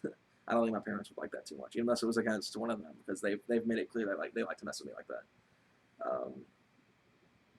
There's like the only people I openly challenge now is like my brother in his car, and he won't do it. My dad won't my dad won't even take the keys for a second and do it with me, but because that's a showdown. Everyone it's been the talk of the house for like a long time now, whether the truck would outrun the key or not. I think it's easy. I think the truck would have it, but the Kia is not very fast. No. I mean, it's fine. No problem. The Kia's fine. I mean, it makes 170 horsepower. It's pretty heavy for what it is. It's like 3,500 pounds. Power to weight is not there. It's definitely not on its side. The truck's got a higher power to weight ratio than it, but it's it's manual, so that's like his advantage. Because my transmission's still a bit of a slush box, even though it does shift. No, it's first to second is faster. I think anybody can shift to first. Maybe. You can shift the Kia first to second. Yeah. So I mean, who knows? I mean, it would be something fun. The 1-2's quick. Yeah, that's another advantage. The 2-3, like it gets slower as it goes up. Yeah, I think it's 1 and 2 is tuned, 3 to 4 is tuned, but everything else so 2 to 3 and 4 to 5 are not tuned. Mine's not tuned. According to Brentsby, that just wasn't in their software. Interesting. It's the same thing with the popcorn tune. They said they don't do that crap. Those were their words. They don't do it. Which speaking of, I don't know. I hate saying it out loud because I don't want to like. I don't know. I don't want to talk about it. We should talk about tunes, but anyway. All the times that I race, I get scared of my car blowing up. So that's another thing. That's another reason why I don't race. Is just I don't want to be on the bad end of the truck finally rearing its head back on me during the middle of a run. It's embarrassing, and it's I do not want to have to call my parents and be like, yeah, my truck blew up trying to race someone. That's just a call. I don't want to make a call in general telling them I race somebody. Like it's just not a call I really want to make. So that's why I don't do it, because I'm not really good at lying either. They could find out quick. But yeah, blowing up's terrifying. That's one thing I've been really worried about since the time the chain rattle started. But I think it'll be alright. Maybe. I think, 1 or 2 passes on the strip, it'd be fine, but I definitely want to push my luck. Like, I do want to take the drag strip once, at least once. I want to do at least 1 pass in it, just see what it can do. You think you can beat the record? I think it could probably take the quarter-mile record down, which is a 16-1 right now. And I'm going to bet if any of the other guys out there, because there are a few guys in the owners group now that have supercharged Gen 2 adrenalines with a V8. All-wheel drive Gen 2 adrenalines with a supercharger on them. Those guys are going to be record snappers for sure. I mean, if they get on the track at all, the record's going to be out of reach. There's a Gen 1 that's supercharged on there now. If he gets on the track, I have no shot. But I think right now I have a pretty good shot at taking it. If anyone gets on there, it's over. If any of those like people that are above me, there's no chance I'm ever taking a record. The S2K record's like what, a 7 something? 6 second. Oh my gosh. There's an S2K 6. Gosh, yeah. I would love to see a sport track in the 10s. It's definitely not gonna be mine, but I'd love to see it though. No, then a swap, unless it's a 4.6 truck, which they probably have a good shot if they get the right mods done. You probably could do that. They Take probably some building. Yeah, it'll take some work, but they could probably get a 4.6 truck into the 10s. Especially an all-wheel drive. Oh yeah, they'll launch out the whole move on. You get that 60 foot. Oh, they've got that down pat. But for Gen 1s like mine, at least running on stock motor, it's not gonna happen. No. I would need, something like a Glide, at least a 2J or an LS. I mean, big turbo. Fat turbos. I mean, it'd be bad. It'd be bad. You could destroy the record if you had a turbo LS with a Glide in it, Jordan. It'd be over. Do you realize what kind of record you would hold? Oh my gosh, that'd be You would a nice destroy second. the sport track records. I know. It's just I don't I don't want I love my Worth truck. it. I Would love you- my truck, but I don't know if I want to invest the money to put a twin turbo or big turbo LS in it, a Glide. That'd be nightmarish. It'd be stupid fast. Move. And I think it'd be awesome to see, but again, LS and a Ford's a bit of a struggle point. Is there any way to do weight reduction in the truck, like a lighter hood or tailgate? If you got something custom made, they don't sell You something. take the back seats out. Yeah, I mean, you take the back seats Lead out. AC. I wouldn't do that if you're daily in it. But I mean, weight if you're just reduction. strictly talking like a race truck, Yeah, I mean, if you're talking racing, like a you full. take the seats out. Yeah. You could take the dash out. Oh You gosh. could do some serious weight reduction if you wanted to. I mean, you could. Yeah. I mean, anything to take the tailgate off altogether. Yeah. Like if you're wanting to do just like swapping out body components, you're not wanting to gut the interior or anything, then there's not really a whole lot you can do. There's not a whole lot of aftermarket for those things. No, like not stuff for like that. no. I mean, they've got some performance stuff for mainly. I mean, the Gen 1 has some stuff, but it's like the Gen 2 is really what But carries. you guys don't have like stuff like my car has. I mean, we have No. carbon fiber fenders. We got No. lightweight seats and brackets. No. And then they got These trucks carbon don't have fiber that. doors. Yeah, we don't get that. You can get stuff custom molded. I mean, if you need some guys that molded carbon fiber, or even what's Kevlar? Yeah. Kevlar's light. So I mean, stuff like that. You could get stuff custom made. Me and Michael talked about doing that for a while, custom making some components of the truck in carbon, but we just never did. That's really it. You can't really go out and buy like a carbon hood for these trucks. It's not, not a thing. No, like they don't stock on shelves. No. But yeah, they don't really make much of upgrade, light weight reduction components or anything. But you could take out like back seats and stuff. You Yeah. can do like homemade weight reduction. Take Yeah. out the door cards and stuff like that. Yeah, easy stuff that you can do at home, but for stuff like lighter body panels, those don't exist. How's the aftermarket for sport with Gen 1? If you're talking performance mods, there's not a whole lot. I think there's a couple of catbacks you can do. Like, obviously, custom stuff exists. You can do custom exhausts, but I've done the entire time I've had my truck. I've never had, like, a store-bought exhaust on that truck. But for, like, performance mods, I mean, there's a couple of intakes. I mean, there's 2 supercharger kits you can do. There used to be a turbo kit, but that went out of production a long time ago. There's the mod box, which is an Eaton M90, which is a really small blower. I guess the job done. A lot of people run them, and they do great job. What They do do they get great about work. 300 horsepower? Yeah, Josh was able to hit 330 on 8 pounds boost. 330 wheel. Yeah, on his, which was great. That was great power. You could probably get it into the 4s with like 12 pounds of boost on an M90, but you're capping the M90 there. So, what I would do if I was to boost the 4.0 would be to go And you M112. also need head studs. Yeah, you need head studs if you're on any sort of boost. Head studs. Super 6 actually has a lot of built components with the 4.0. There's stroker kits for them. Yeah, there's the 4.2. There's something other 4.2 or 4.3 stroker kit available through Tom Marana. There's Super 6, which sells head stud upgrades, ported heads, built blocks, cams. So I mean, there's a decent bit. I would say you're probably gonna be better off getting a 3-valve truck if you want a big aftermarket. The Gen 1 does have a little bit, Or but, Silverado. or I mean, if you're into Chevys, Yeah, I mean, if you're wanting like, to build a truck to go. that's honestly, as a Ford guy, I do have to give him that. If you're gonna build a power truck, if you're wanting to build a race truck, Chevy does have a dump pad. The small, Or like a pretty quick street truck. I mean, you Yeah. can cam a 5.3 and you move Yeah. blow a couple transmissions. But 4L60 life. I mean, obviously there's the Lightning, which is like probably until the Coyote trucks came out, probably the best Ford could do for power trucks. Probably. Because the Lightning was quick for the time. freaking F-150 with blowers on them with 5.0s. Sometimes Yeah. move. Yeah, they're stupid fast. It's like for older stuff like ours, like our trucks, for example, there's not really a whole lot. There's a lot of headroom for the 4.0, but there are like a lot of parts available. There's just not a lot of people willing to do it, and there's a lot of money. But the Mm. aftermarket for like if you're looking for like a truck, like an F1, even like an F-150 the same year, probably got a take your aftermarket. Do you think Yeah, with the 5.4. for performance? Yeah, probably with the 5.4, even the 4.6. Yeah. Because they were both, the 4.6 was literally pulled out of the Mustang and dropped in the F-150. So that's got a lot of work you can do. The 2-valve is a huge aftermarket. Even a Ranger, it's got Yeah. an aftermarket. In terms of cosmetics, yeah. I haven't really seen, unless you do 302 swaps. 302 swaps are getting really, really common in Rangers now. They're lighter too. Yeah.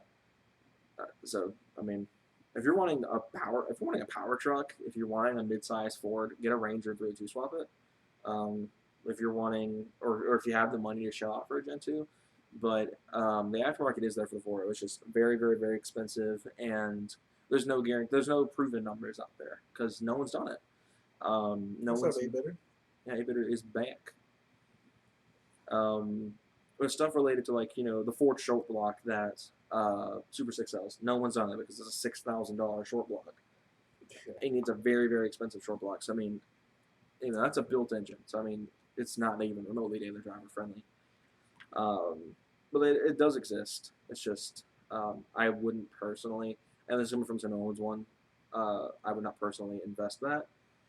Cams, I think, would probably be as far as I would go, and that's emissions issues. But yeah, the aftermarket's there. It's just no one's done it. No one's pushed it that far, and even I don't plan on doing it. Pushing that hard, harder. I was thinking at the same time.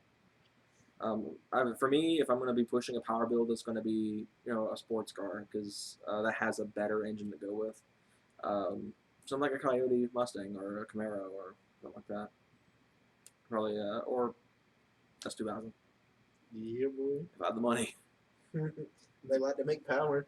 Like I wish they were cheaper because it would be no contest if they were cheaper for a good one. There's one I saw that was the Laguna Blue for $8,000. I know, but they didn't have like a crap ton of miles. 170. Well, that's not bad. I can justify that. It's not low miles, but it's Not at all. they're reliable. When you lowered the truck, how'd you go about that? Like the installation and finding it online? I actually did not find a single part of it online. I learned most trucks have leaf springs in the back and torsion bars up front, so pretty much it's the same process as any truck. You can get a universal block kit and it works right with them. Yeah, I did have to do some modifying to the blocks I had to drill them out. For whatever reason, a little stud that's on the leaf spring for it was a little bit thicker, so we had to actually drill the hole out a little bit more to actually get the leaf spring on.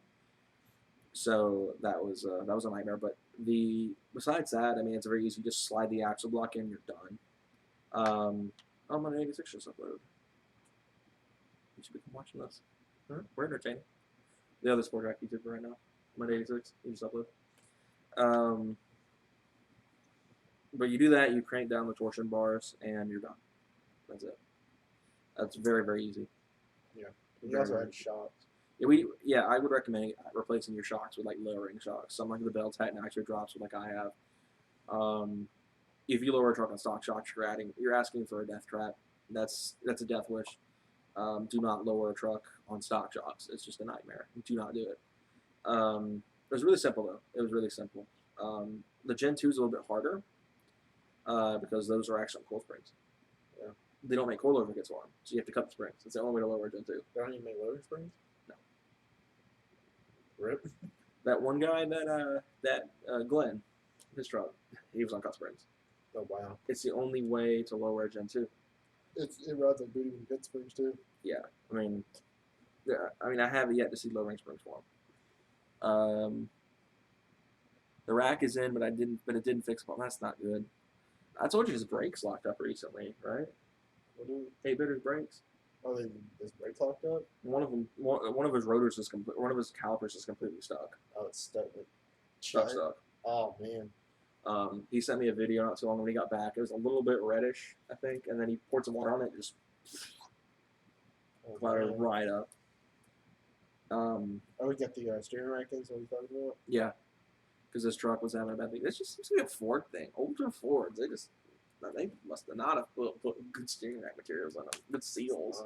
Mine leaked. Yeah, and your truck's got like no miles. I mean, it's got 110,000 miles. I blame the big wheels and tires on it.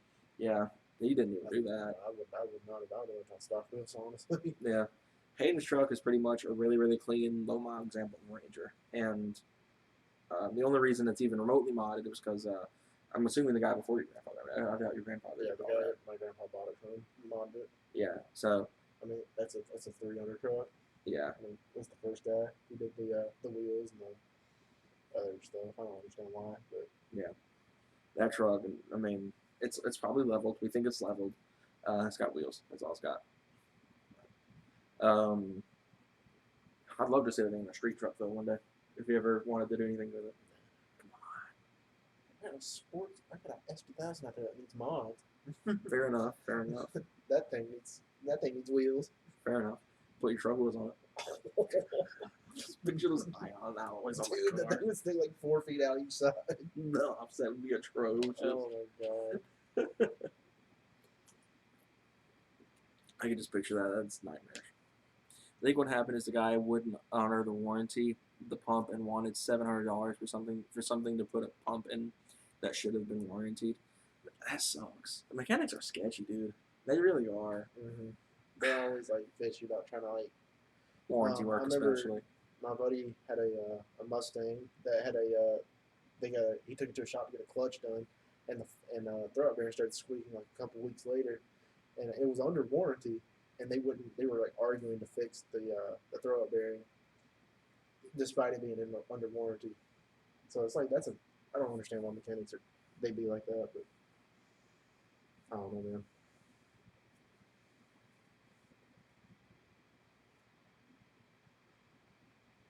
So read your description about reviews cars. How can I send them a car? We do special live streams. That description was just something that was left over from the last one we did. We weren't planning on doing one tonight. Next Saturday we're going to be doing another reviewing a car stream. So I'll probably post about it talk about it next Friday's video. So keep your eye for that. But it's through my Instagram, which I mean it's in every video, but don't submit just yet. Just wait till about next Friday. That's where we're going to probably start promoting that stream. We're moving them to Saturday so we can have like Michael involved in all these and stuff like that because he's a very busy dude during the week. So we want to have him involved in these. So yeah, just I would wait until next Friday, but the description's pretty much there just as like a guidelines. And I didn't feel like trying to copy and paste it somewhere in Word, so I just left it there.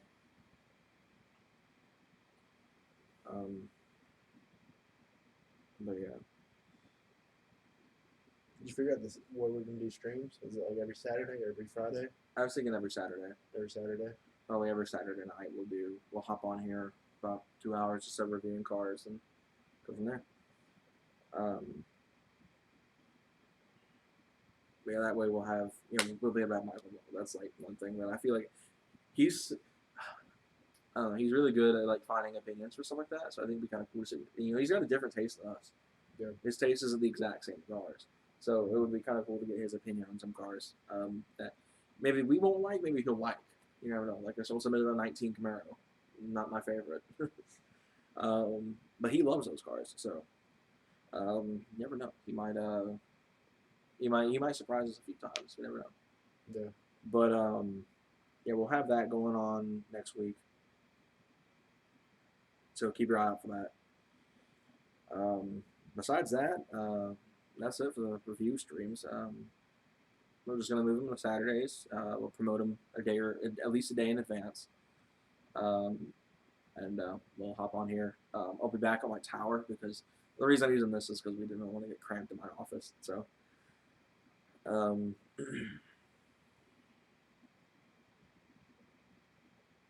sorry, I'm texting.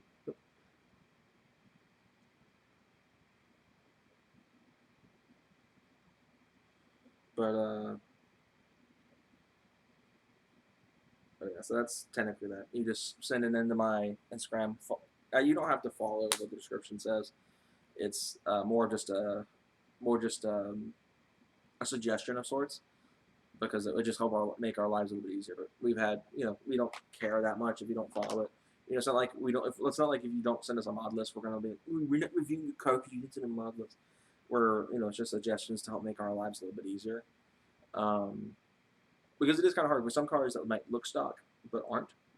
It does make it hard for us to review it. So I mean, having that mod list will allow us to be like comment on stuff like if it looks stock but has like shocks, for example. Like if someone's like so it's like a truck that looks relatively stock ride height but it has like Fox shocks. We can't really see that very easily. Yeah. So it's like if you put the mod list, it's like yeah, stock ride height Fox shocks. We're like, oh, he's got Fox especially shocks. if it's for like a vehicle we're not familiar with. Yes. So like if people send in something like, say, I'm gonna throw something random, Dodge Avenger. Now I've never said anything about Dodge Avengers. We are kind of in the we would need a mod list to know what we're looking at. It's like specs on car. Yeah. Like what engine. Yeah, stuff like that. Wheel and tire setup. Like obviously, if someone were to send in something like, say, I don't know, an S2000, we would obviously know what to look for. I would. Yeah. Know everything about it. Yeah, he's a big S2000 expert. I've kind of learned as the more I've been around him with it. People saying like stuff like Chargers. We know a lot about Chargers. It's all Michael. Yeah, that's Michael's expertise for sure.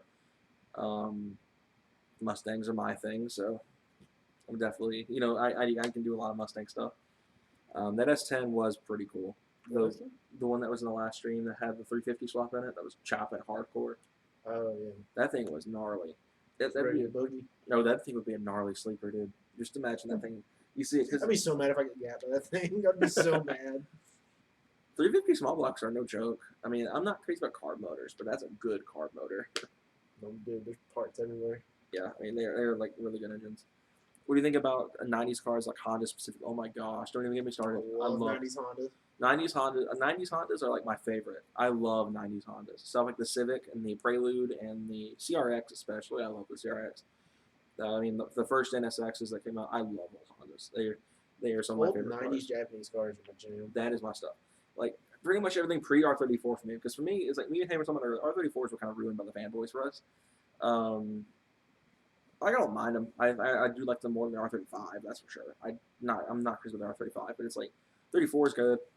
I think it's been a little. I think it's been a little. It's been honestly more than a little, but it's been pretty overhyped. But 90s Hondas is like my sweet spot. I love EG hatches and EKs and all that stuff. So that was actually what I was looking for my next project car. Whenever I was finally going to be able to get a project car, I was looking to get a EG hatch or an EK. I wanted an EG for my first car. I just never was able to pull it off. I just love 90s Hondas. It's funny. I used to hate them when I was younger. I was a JDM guy when I was younger, but I just didn't like Hondas because I thought they were too common, and now they aren't so common. And I really learned what makes them special. Broken, Yeah. scrapped, like Riced. riced. I saw one today with a stick-on hood scoop. Oh no. One Like of those like EK coupes. yeah. So that's EM1. Yeah. It was pretty riced, dude. Like Yeah. the fart can, everything stickers. Yeah. I was like, man, dude, they're why everybody makes fun of us. Yeah. It's like I love pretty much 90s Hondas and some modern Hondas. Like the S2000 is a really good modern Honda that I like. I liked him before he got one. Like people watch this probably think I suck up to him a lot because of the S2000. Like I started with the S2000 because it's his. I've always liked S2000s, but it was like People sleep on them. That's the they problem. really do. I think the S1000 is fantastic. I think the FA5 is great. I like the EP. No one really likes the EP. He doesn't like the EP. I don't like the EP very I much. like the EP. I think the EP is pretty I cool. think the EK and like the EG hatch is where you want to be. I mean, that's like the prime of the Civic. I think the EP was pretty good. I love the I know. Integras. Yeah, Integras are fantastic. I even like the RSXs and stuff. RSXs like that, are Type great. S.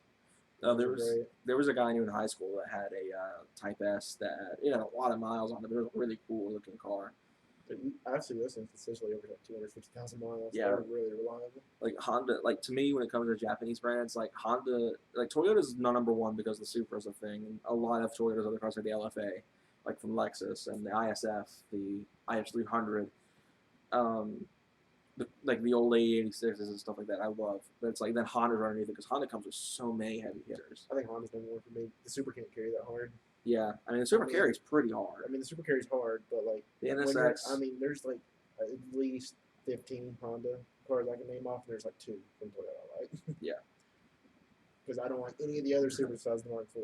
The Mark They all IV look Super and the nasty. LFA. That's the only And one the too. LFA. That's like the 2 that carry. I mean, I guess the ISF too, Yeah. but like So I guess it's like Toyota needs more cars. yeah, cool. The FRS is alright. I mean, it's a little slow. I joke around about how I think the FRS is bad, but it's really not that bad.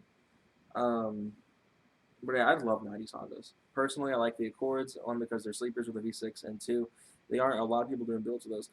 Around here, they're pretty common. I've seen a lot of Accord builds, but I love mainly the early 2000s models that the C-Series engine on, the C30, because it's the exact same engine from the NSX. It's technically a front-wheel drive, front-engine NSX. Those new Accords with the V6 boogie, dude. Yeah. They move. Accord V6s are fantastic. I've almost gotten one I've seen several some full times. bolt-on ones like are keeping up with 5.0s. Yeah, It's Accord crazy. V6s are crazy cool. I love Accords. I personally wouldn't get the J series though if I was getting one. I would get a K series car just because the K is a great engine. The J series is fantastic, but I just prefer the K series just a touch more than the J I mean, series. if you're willing to put the turbo and stuff on it, Yeah, that's a good K series. But if you want to keep it like a natural aspirated, not having to put a whole lot of money into it, and sound better. and yeah, the J series will it boogies. Get the 6-speed though. Yeah, please don't 100%. get the auto. The autos are not greater than the Accords. You know they have a 10-speed now, don't you? Really? Yeah, they have 10-speed automatic. But they move. But really, 90s Hondas are like my sweet spot, and like pretty much the entirety of Honda's 90s lineup I like. Mm-hmm. I mean, Souls, Soul's great, the Civic, Civic's Integra, great, Integra's great, CRX, great, yeah, EG's great. NSX. Oh my Yeah, gosh. I mean, I guess that's 2000s, but Yeah, I mean the NSX around 95. Yeah. And I mean, it's old. I said the S2000. Yeah. The Mark 2000, but it kind of falls in that early Yeah. Honda vibe. It's the last great Honda. Yeah, because I mean, the new NSX is pretty good, but it's just not on the same level, I think, as the Mhm. 90s cars. Not really. They're great. It's just I don't put them on the same tier as, say, the original. I think the new NSX is way too expensive. And I don't know, it just doesn't seem to have the same character. Looks sweet though. It does look very, very good. I think it's one of the best looking It looks Hondas. more like a supercar than the Porsche. Yeah, the 911's pretty tame. The new NSX definitely looks the part. It's in an odd spot too because it has a pretty good price tag to compete in the supercar market. It's just It's like it's there. it's I think for the fact it's a Honda though keeps Yeah. it. you were gonna look at it. Oh, it's an Acura. This is a supercar. It doesn't have the pedigree. No. It doesn't have the pedigree Porsche or Lamborghini or Ferrari, even though the NSX is technically faster than almost every single Porsche they sell. Yeah, and it also has the track records too. Yeah, I mean NSX is a great car. It's just in a weird spot. It's like right there. Yeah, like Nissan, I'm not crazy about too much. They don't really have a whole lot of cars that really wow me.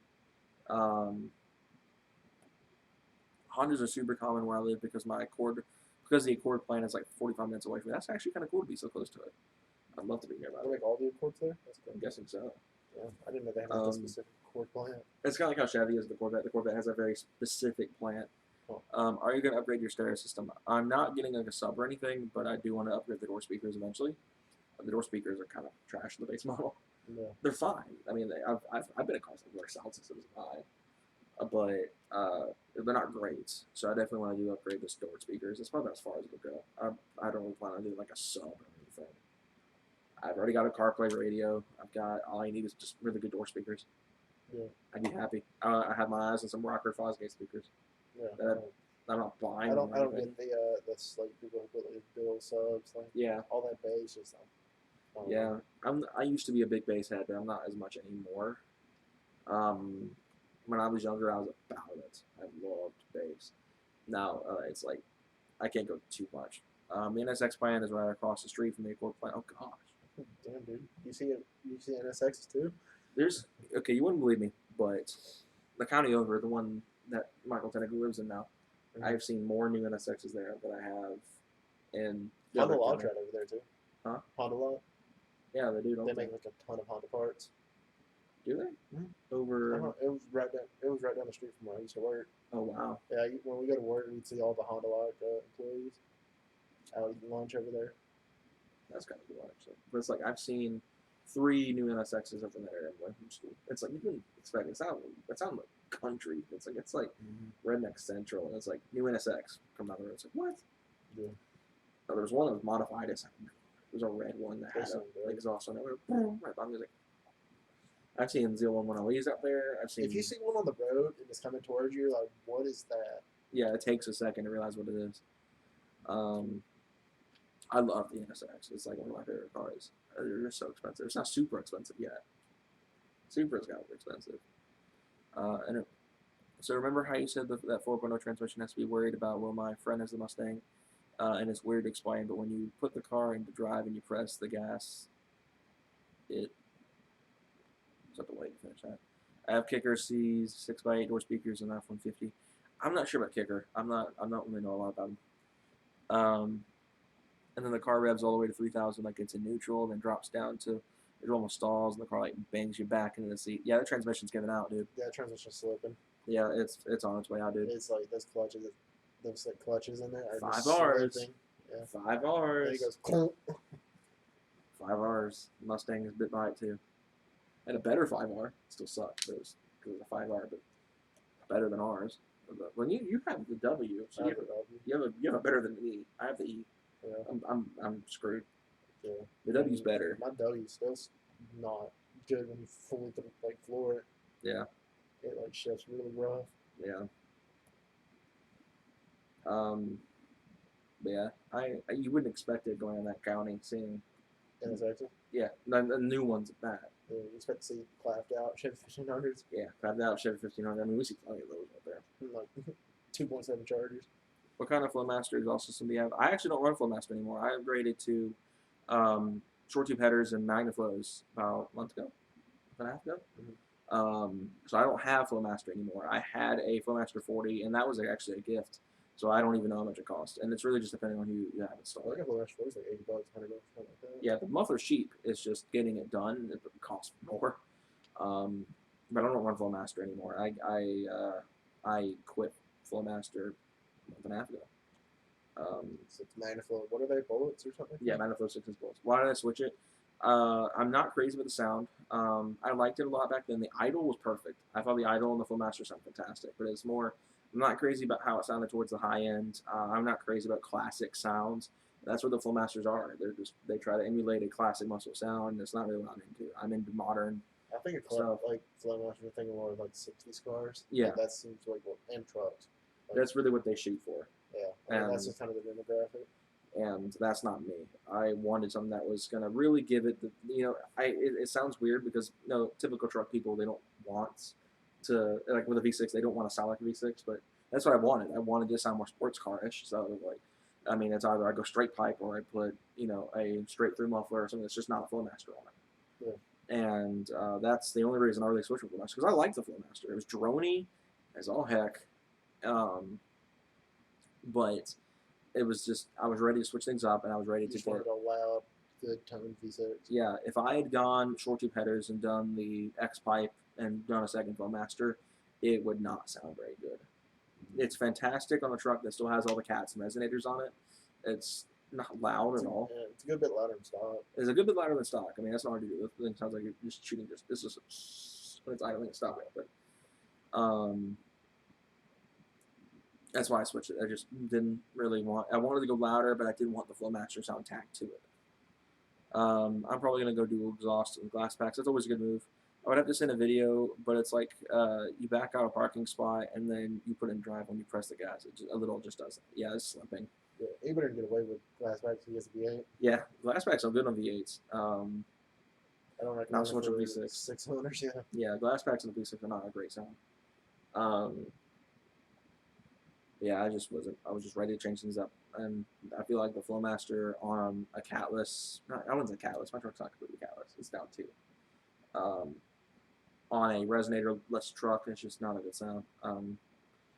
It's great on V8s. Like, if you like classic sounds, I always sound like a Coyote. I'm not crazy about Coyotes with Flowmasters or LSs with Flowmasters, but it's like, you get like a 60s muscle car with Flowmasters, it's the sound. It's what they're known. It's like the sound you expect out of a 60s car, but. It's got that like hollow tin candy sound. Yeah, and that's just not my thing. I didn't mind it then. So exhaust, what do you recommend on the 4.0? It's really just what you want to run.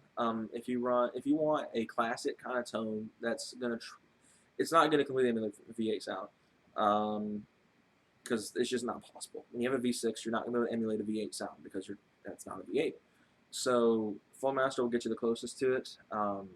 The only two I've experienced is the Flowmaster. Don't cut the resonator either. Yeah, if you're doing Flowmaster, leave everything else intact. Don't do a cat delete or anything, or take a resonator out, because then it's just gonna sound really rough. You get that Flowmaster gets like a weird hollow sound when it's Yeah. loud. And that's not something you It want. sounds like choked up, in my opinion. Yeah, Like you just know when a car rolls by and has Flowmaster. it's a very, very, very, very recognizable sound. And again, let's not say they're bad. The quality was great. It lasted this entire time, never gave me any issues. But personally, if you want something that's sports car-ish, I've really enjoyed my Magnaflows. You could always go the extreme custom route, which is something that I would kind of do now if I had a little bit more money to spend at the time, or if I knew it was going to cost as much. I would have gotten a set of used Corsa Extremes and had them chopped up and used in that way, because I do love Corsa's exhaust, and I would love to see something like a Corsa on a 4.0, just to see what it'd be like. But yeah, it just really depends on what you're looking for. If you're wanting a classic sound, trying to get as close as you can to a V8, because you're not going to be able to completely emulate the sound, Flowmaster, but keep everything else on. And if you want to run, like deleted secondary cats and resonators, do something like a glass pack. Like I would say a glass pack would be, it wouldn't be a great sound, but it would be, Magnaflow is a really good option. You can go there. I mean, they have stuff that's all over the. I'm curious what yours would sound like without the cat delete. How loud it would be. It'd only if be you kept the 4 cats. Yeah. With the bullets. I'm curious too. I mean, it'd be a little more raspy because it'd be, it wouldn't have the X pipe. So it'd be, probably. Not necessarily, because you're just like maybe. cat. I mean, it'd probably go cat, and then have to be, I don't know, it'd need a Y pipe of some sort at the end of it because the cats were single pieces. I don't know, that's weird. I don't know how that would work. I mean, it'd probably a good bit quieter. Those were huge cats. Yeah. The secondary is actually bigger than the primaries. So, I think the flow, or not the flow master, the Magnaflow is like a good tone. yeah, I love the tone. It's just a little raspy and a little loud. Mm-hmm. If I could dial it back just a touch, it'd be perfect. Yeah. I love loud cars, but I don't want to go too loud. Usually, do any cats, or do you just have the Magnaflow muffler and the short tubes? It's dual exits, but I don't have secondaries anymore. These Gen 1s come with 4 cats on them. I'm pretty sure you know that. You sound like someone who owns one. The secondaries are gone, but the primaries are still on, and that's for emissions. And ironically enough, I've been told forever that the secondaries are unmonitored, kind of like the 6th Gen is. The 6th Gen Camaro has 4 cats on it, but the secondaries are monitored. And I was told it's the same thing on the Gen 1. That's a lie. If you ever hear anyone tell you that, it's a lie.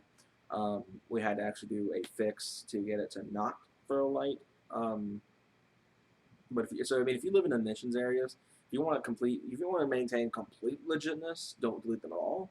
But I am down the secondaries, and I can't really go back now because I kind of scrapped them, made some money.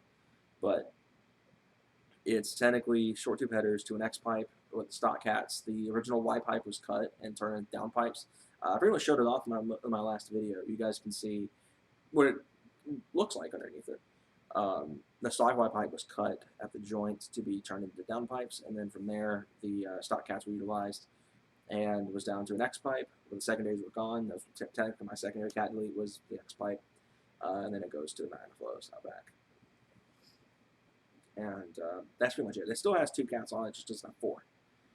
It's not really a big catless smell. I mean, you can kind of smell it, but it's not like catless cars where they're sooty and they're just you can smell a catless car from miles away.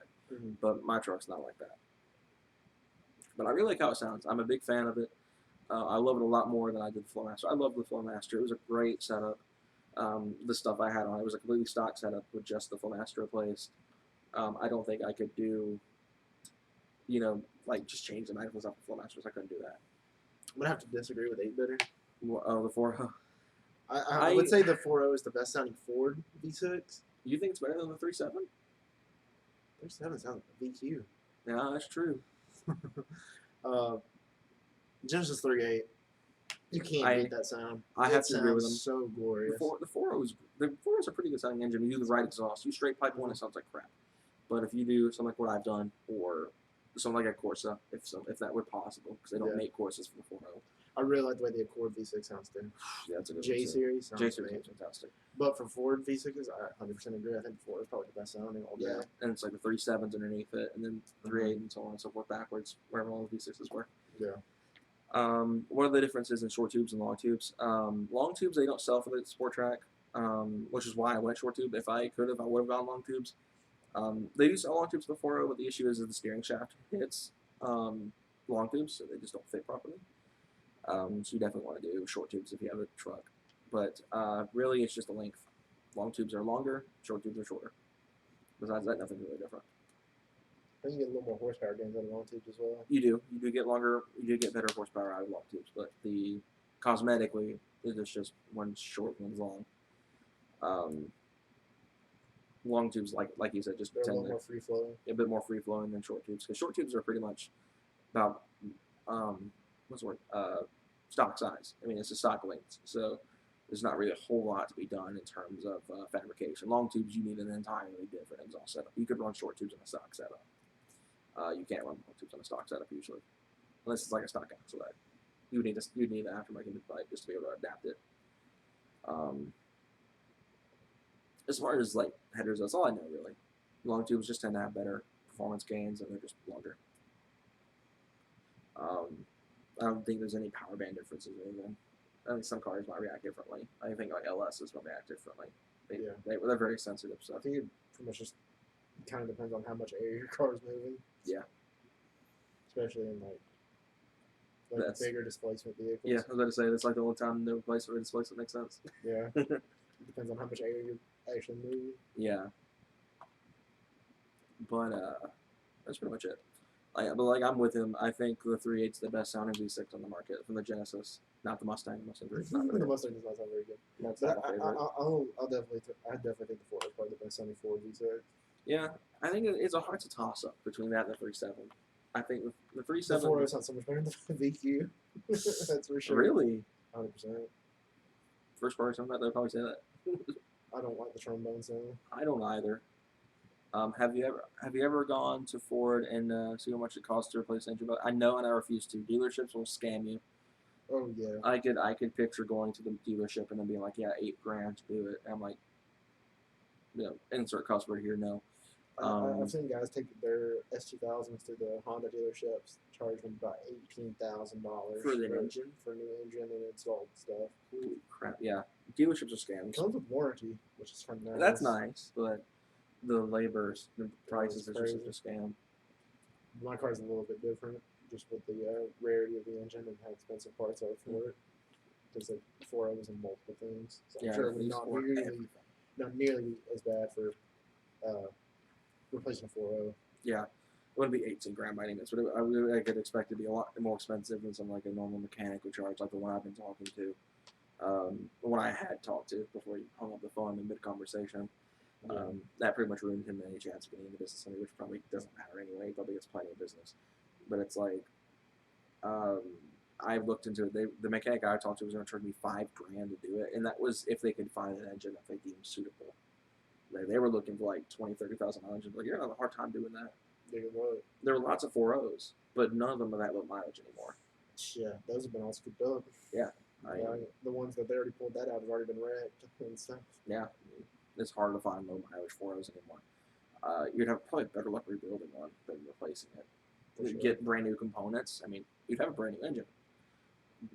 It would probably cost a bit more depending on how you do it. Like if you do it yourself in your garage, pull your own motor and send it to get machine work done, a lot cheaper than sending it to a dealership. This Ford has 40K miles. Good lord. Okay, he's got to be. Yeah, he's Okay. got a lot of people beating mileage. You just contributed my entire. What year is it? Is it a sport track? Or is I would it assume so. Maybe a Mustang. I don't know. Maybe a Ford Mustang or isn't so much- so much stuff. It's hard to tell. Like, I wish I pulled the 4 out of my old truck. I would have sold it to you. That would have been awesome. Yeah, 'Cause- didn't Apeter say pretty low? It was like 120 or 130 or something. Yeah, it was pretty low. It was under 150. I remember that. He is an 05. 05. It was crazy. An 05 with 40K. Good lord. That's a That's nuts. 15-year-old truck with 40,000 miles. That's wild. This my 5.3 Silverado is 200K. I'm at 241 and counting. 241 on this You one. got 200,000 more miles than that guy. That's scary. Dude, he can get a lot of use out of that. Oh yeah.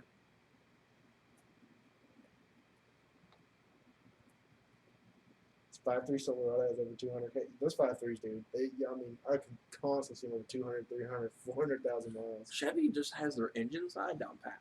Their transmissions suck, but they have minus the 8L. The 8L is pretty good. Yeah, that's pretty good. It's pretty stout, too. Yeah, It holds power really well. and I don't know anything about the 10L, but I think 10L not so much. I mean, it holds power. Not as much as the 8L. It doesn't hold torque very well. It can start slipping in like 7th and 8th gear if you're pushing like a bunch of, if you're like a 1,000 horsepower on the brute style. It's your trouble. It starts slipping. The clutches aren't very strong. But Yeah. like Chevys, their engines, man, They're great. they're great. Ford too, but My aunt has a Tahoe they've had since brand new, and it has like 340,000 miles. God, Yeah, how many transmissions have been through? 2. That's not too bad. it's not too bad. I bet she babies it. She never ever floors it or anything like that. But I mean, those engines are crazy stout. Yeah. The truck that you got sent on Instagram with the black trim and lift is mine, by the way. Okay, I remember that one. I think it was the first one we reviewed the last stream. Oh yeah, one bathroom. Okay. Displacement on demand kills 5.3. I think it's got a lot of displacement on demand. That is one thing it's good at. The only problem is it has AFM, which is the active fuel management, and it kills them and develops lifter knock-on stuff. Golly, isn't it like a newer 5.3? Because I know the newer ones, they have that like cylinder cutoff. They'll go into like 4-cylinder mode. I heard that's really, really bad for those engines. Makes it a little bit worse for Michael because Michael's Charger has it too. It may have been one I reviewed. There was a black one that had a lift kit that had the black trim on it that I reviewed. It was the very first car I reviewed last live stream. It also kind of messes up the transmissions. Yeah, four-cylinder mode's not good. Mine's a 2008. Okay, so it probably wasn't before like the four-cylinder mode. Yeah, that generation of 530 was a little rough. Displacement element. Okay, that's what he's talking about. I don't know why I thought about that. It took me a second. But yeah, I know the early 5.3s were pretty stout. I know that generation, the active fuel management is a little rough. I know the newer ones that the cylinder shut off was like, yikes. I know the Corvettes had issues with it too, so definitely would not be something I would buy. That one has or at least if I did, I'd get it tuned out. Because I do love C7s, I'd buy a C7 all day. Oh man. But, shoot. I wish I had 40,000 miles. Dang. Yeah, that must be nice. None of the cars are. Well, the Equinox is the only car that has under 40,000 miles here right now. What does it have? It's like 35. Jeez. It's right there. I think at 26, I think she got it. So, I mean, I think it was less than my dad's brand new Camry. what, the Equinox? Or no, that truck. That truck, Yeah. the 2018 Camry, That's like 60,000, isn't it? It's getting up there. 58. Yeah, it's getting up there already. He's put 18,000 miles since he's had it. He got it right at 40. Yeah. He was piled on the miles. No lifter knock, no oil burning or nothing, but I don't like pushing with 5.3. Yeah, they. Old miles are kind of sketchy when you like beating on it. Yeah. I'm not gonna lie, I've been sketched out every time. I beat on my truck a good bit. Like, I wouldn't say I'm like the hardest driver. Like, I'm not. I would say you beat on your cars more than I do on mine. Oh, probably. But I do have a bit of a I do like the punch. Because there's not a time I don't get in my car and not do a full rev it out all the way to 9. At least once. At least once. I gotta hear that VTEC hit. Either. But it's like high mileage stuff is a little sketch. Not gonna lie. F-150 only has 192. That's not too bad. I mean, 4.6s are pretty strong motors, like longevity wise. I think that's like the best V8 they have for longevity. Mm-hmm. That's like the best thing on the 2.5. It is just so. It's out. It's so good at being just going. Mm-hmm. I mean, it's why Crown Vics are notorious for being like really hard to kill. Yeah. It's just that's a really good engine for longevity. They're not good for power, but they're really good for longevity. If you're gonna get a V8 truck for longevity, it's gonna be a 5.3 or a 4.6. Yeah. 2 valve, not 3 valve. 3 valves. Like the motor's gonna outlast a lot of the other stuff, like Yeah. AC and power steering Yeah. and stuff like that. That's gonna. You don't have to worry about that stuff, but like motor side of things, you should be all right. Like I'd say they probably outlast the majority of modern trucks. Yeah, probably. Like I don't think the Ecotechs and the Chevys will probably last as long. I doubt the Coyotes will last as long. We'll really just we'll have to wait and see. Yeah. As they get more older. of them get up higher mileage. I have the 4R75W trans. He's got a bulletproof trans. The 4Rs are fantastic. Oh, that's nice. 4Rs are strong transmissions. I think it's butthole gas mileage. Oh no doubt, that probably It's is. a 4-speed. Yeah, 4-speed with the V8 is probably not the greatest for gas mileage. I think the 5-speed sucks. I mean, I trade gas mileage for reliability all day. My back just hurt when I hurt. But yeah, you need that kind of transmission for that. The longevity. It's an AOD. That's right. I forgot you said it was an AOD trans. AODs are good stuff. The Lightning had the Super Duty transmissions. Did you know that? Really? They took the Super Duty transmission just to knock the Lightning's motor. Because they knew the transmissions kind of sucked in the base model for 50. Yeah, they didn't want to blow those up. Yeah. The pre AOD stuff was garbage. Like pretty much it was like 5 more bad. But AOD is like good. Worked out good. Yeah, AOD stuff is good. The Super Duty transmissions are pretty good, I've heard. But pretty much anything outside of that, like the cars or the SUVs, kind of garbage. Yeah, it's like 4L60s. 4L60s suck. 80's good. And what's in the F body? I think it's 85. I think those are good. I raced my friend's 06 F-150 with the 4.6. We both have intakes and catbacks. And we did a 40 roll, and when we punched it, we were neck and neck. And once I got to 5.6K, all my power kicked in. Yeah, that's how trucks work. Well, mine doesn't. Mine hits its power band like 3. Really? Yeah, that's like peak torque is 3. Truck motors work. I think it's the Coyote the same way. Coyote F-150s are like the power bands. It hits like really low. It's the 4.0, right? No, he's got the. Oh, he's got the 5.3. Yeah, he's got the 2008 5.3. Oh, okay, yeah. Hell I'm trying to remember when they Chevy moved for the it. win. If you didn't know, Hayden's a Chevy guy that drives a Ford and a Honda. So It doesn't make any sense. yeah, that's why he's thinking about getting a Camaro for his next car. If he did sell the S2000 Honda, something. You got that one guy on standby, right? If your fix doesn't go to plan. Yeah. Or just toss it back on marketplace. Oh, you took it off? Hmm? You took it off completely? No, the ad's about to expire though in a couple days. Oh, okay. I'm just not gonna renew it. My 4.6 drops off about 45 to 5. It seems the V8's got better power bands. Yeah. Because they hit a bit higher. The V6 is just like 3 done. Yeah. So that displacement for you. Yeah. Which is interesting because my motor's huge for a V6. Unless you're talking about diesels, which means Dodge dominates in terms of big 6-cylinders. True. They got what, like a 6.5 or a 6.7 now? It's like a big inline 6. It's a big inline 6. I don't remember. They have the 5.9, which is already massive in itself for a 6-cylinder. Bulletproof too. Bulletproof trucks. It's like I bet the pistons are like My bigger. dad drove so many Clemens things and like all those tractors and stuff that he had with the 5.9. He said, "Listen, you cannot kill him." He said people run them out of oil all the time and they still run. They used to be one of my favorite, like one of my dream trucks was a 5.9. Just because I always liked I the looked at sound one of it. before I got my Mustang. Yeah, I was looking at 5.9s. I did too. I tried. I couldn't I find think it. it was 24 valve.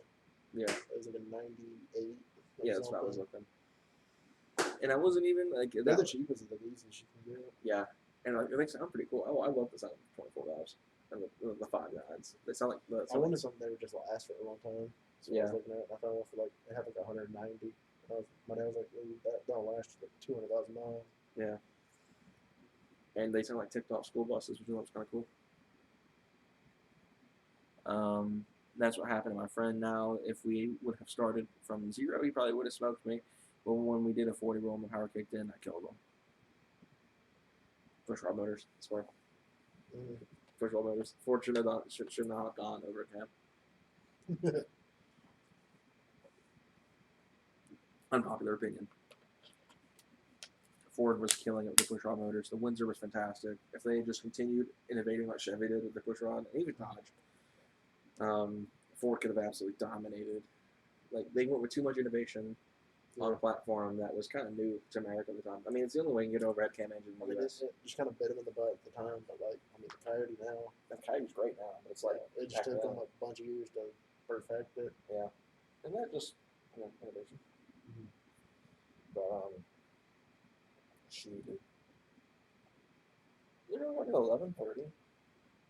Ooh, We've been doing this for a couple hours now. what was that, like 9:30 or something? Yeah, we've been live for 2 hours and 15 minutes. I was close to buying a second gen Ram, but those trainings suck apparently. Yeah, That's Dodge. That's Dodge for you. Dodge didn't get their transmissions right until they started working with ZF. Yeah, I mean, the motors are great. Motors are fine. I mean, that's the one thing that'll last you. Even the Hemis are really good longevity motors. They're not great for power in terms of the big three. They're fine. They can still make good power. It's a little bit more harder and a bit more expensive on a Hemi than it is. So like an Let's get LG. the 6.2. Let's get the 6.2. Which is just fast out of the box with the supercharger.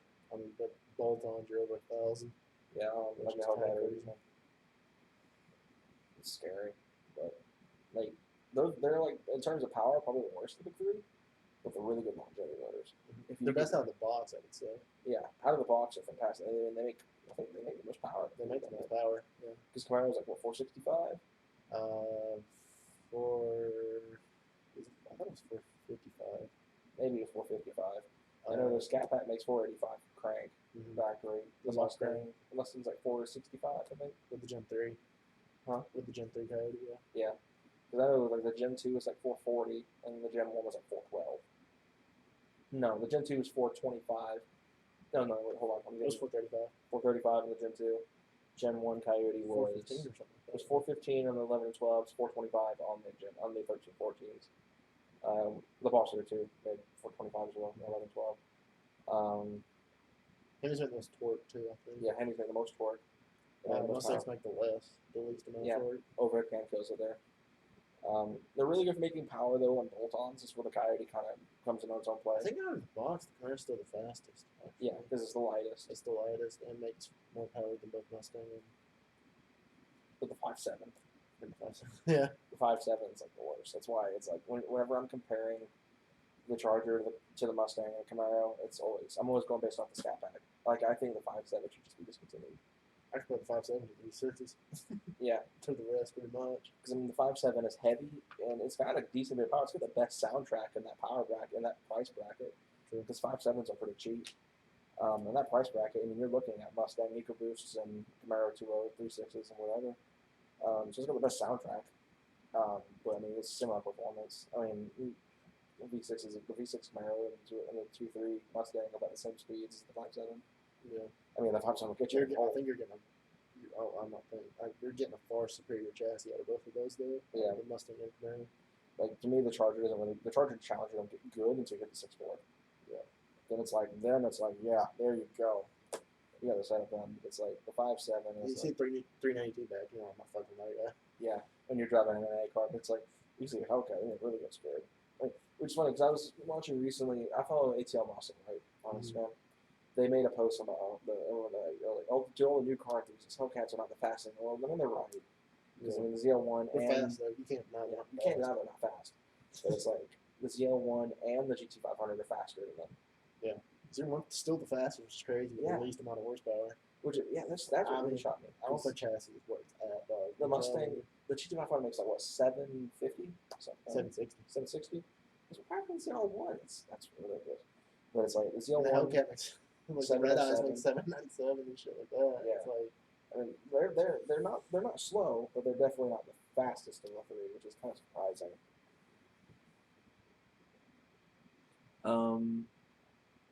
The 6.2 is underrated. That's what Michael was saying. Michael was just telling me about the 6.2 Boss. is that the thing in the trucks? Yeah, I mean, and the Super Duties. Those are pretty good motors. The new 7.3, I think I'd be all about it. Like, not just because of the push rod. I like push rod motors more than overhead cam, but it's like, that motor is apparently a monster. Like an NA monster. They say if you put cams on it, you're hitting like 600 wheel and actually aspirated, no problem. Yeah, the crew cab are extended. I bet it's the one with the flare side, the bed, the one that has the side steps on the bed. Anything since why he lost. They weigh less, they do. The flare sides are lighter. But that shocked me when I watched the GT500 versus the ZL1. The ZL1 won, and it was a 1LE they raced it against. Mm-hmm. So manual, at the time at least, because I think they just introduced the automatic this year for the 1LE. Yeah. But I mean that was terrifyingly fast. Like the 7-speed dual clutch got ground by a manual transmission Camaro with a huge wing on the back of it. I mean, All the drag. it had nothing going for it, and it still won. Mhm. I don't know. Why Commercial is my win. voice cracking so much? Gosh dang. It's cracked like 5 times in the last 3 minutes. I just ran out of water. I should have gotten that filled this one up. It's like the GT500 is fine. I think I don't know which one would you buy of the 3? Well, If for a daily driver, if you were daily, Camaro. you still do it? 100%. Would you do the 10-speed though? No. You would daily the 6-speed ZL1?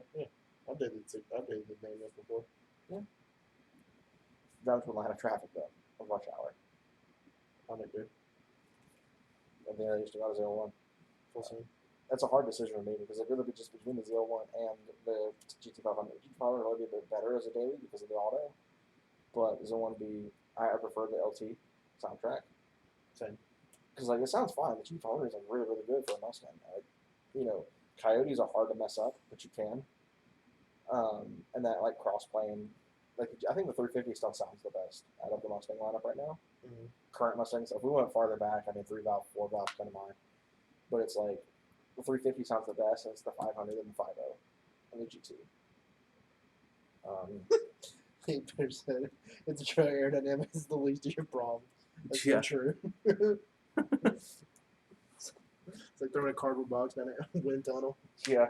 Especially full sizes, dude. Like the F-150 and the Silverado. Oh my gosh, they're bricks. Oh, 100%. They're literally like flat on the front, so it's like, what's the point of trying to race a newer Silverado and F-150 like drag race? I mean, it's the least aerodynamic thing on wheels. And then you got a tailgate producing a butt ton of drag. Yeah, I mean, it's basically a parachute on the back. Yeah, and you don't need no freaking expensive parachute set up in the back of a drag truck. Yeah. Tailgate does the job for you. Not really. You're on 9s in the parachute. But the ZL1, in my opinion, sounds better, but it's like the 500. I feel like at least the dual clutch versus the 10-speed has got the advantage. True. I'm curious to see about track laps though, because I haven't seen comparisons on track yet. I've seen drag racing comparisons all day. Yeah. But I want to see what it's like on a road course.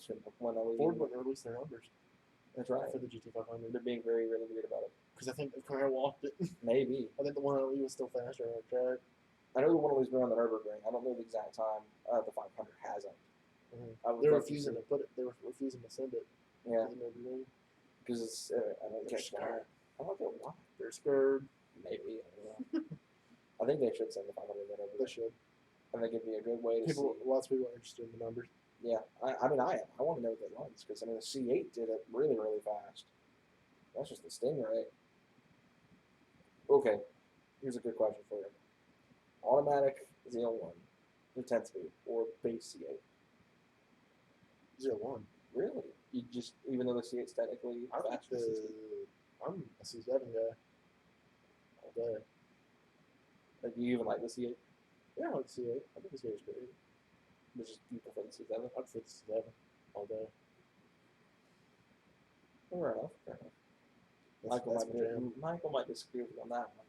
You know, he loves the C8. I mean, the C8's great. I don't blame him for liking it. Yeah. But, I mean, man, Yeah, there's a good criticism. But I will go down with the sinking ship at the manuals, dude. I'm telling you. would be the dude like the Titanic. All of us car manuals. enthusiasts over here waving the white flag as we're sinking. Yeah. Like for me, I hate that some cars, you know, they don't offer it anymore. Like I said, when we were doing the review extreme, I was like, I think they should at least offer a manual, even if it doesn't sell. It would give people like us who prefer manuals over autos the chance to at least buy some cars in manual. Like I think it was a big mistake at least not offer the 500. Like I'm not saying every car should be offered a manual. Like I'm not saying your Toyota RAV4 should be offered a stick, but it's like enthusiast great cars, stuff like the 911s, the Mustang, like the GT500s. I don't think the GT will ever be without a manual transmission. The Corvette was a big one for me. I think the C8 was. If they ever get rid of the manual on the Camaro, I'm kind of upset.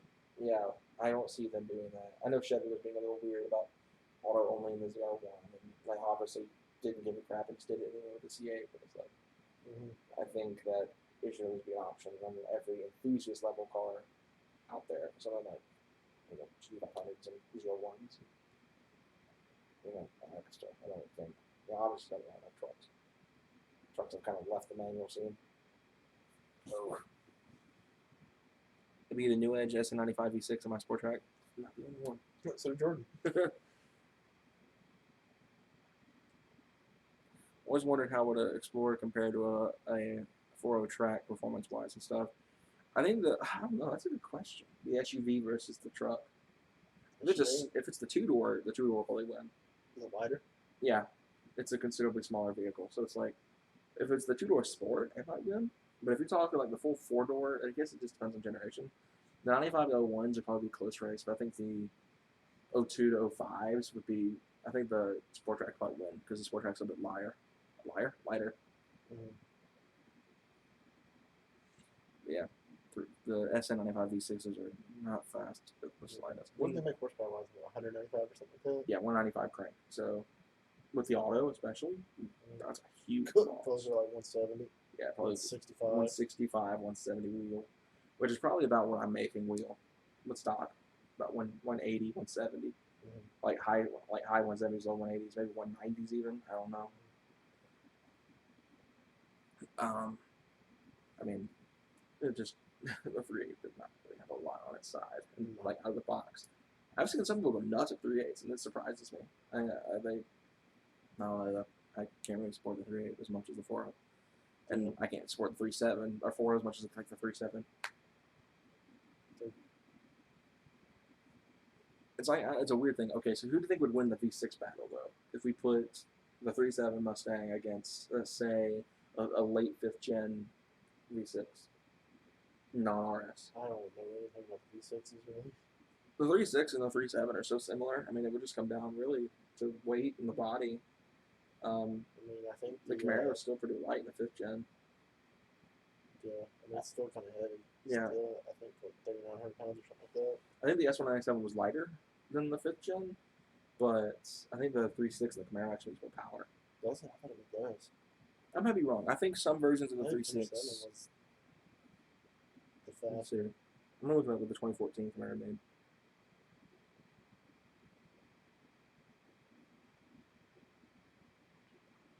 No, that made 323. Oh wow. The 3.7 only made 305. The X197. The S150 made 315.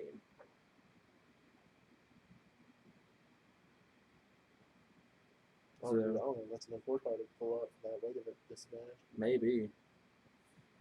So an 03 Sport Track versus an 03 Explorer 4-door racing, would the Sport Track win?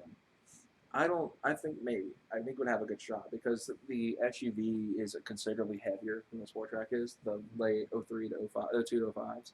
So the Sport Track probably have a bit of a chance because it's lighter, but it'll probably come down to the driver. That'd be a driver's race. It comes down to who cuts the light quicker. Yeah. Because like again, when you're dealing with something like that, they're really not gonna be fighting for traction. Yeah, I mean they're both 200 horsepower, so. I mean, it'd be cutting down who's got the better reaction time. Yeah, there's gonna be a reaction time. I mean, the SUV will have. Oh, that's one thing to note as well. The SUV will have better aerodynamics than the truck.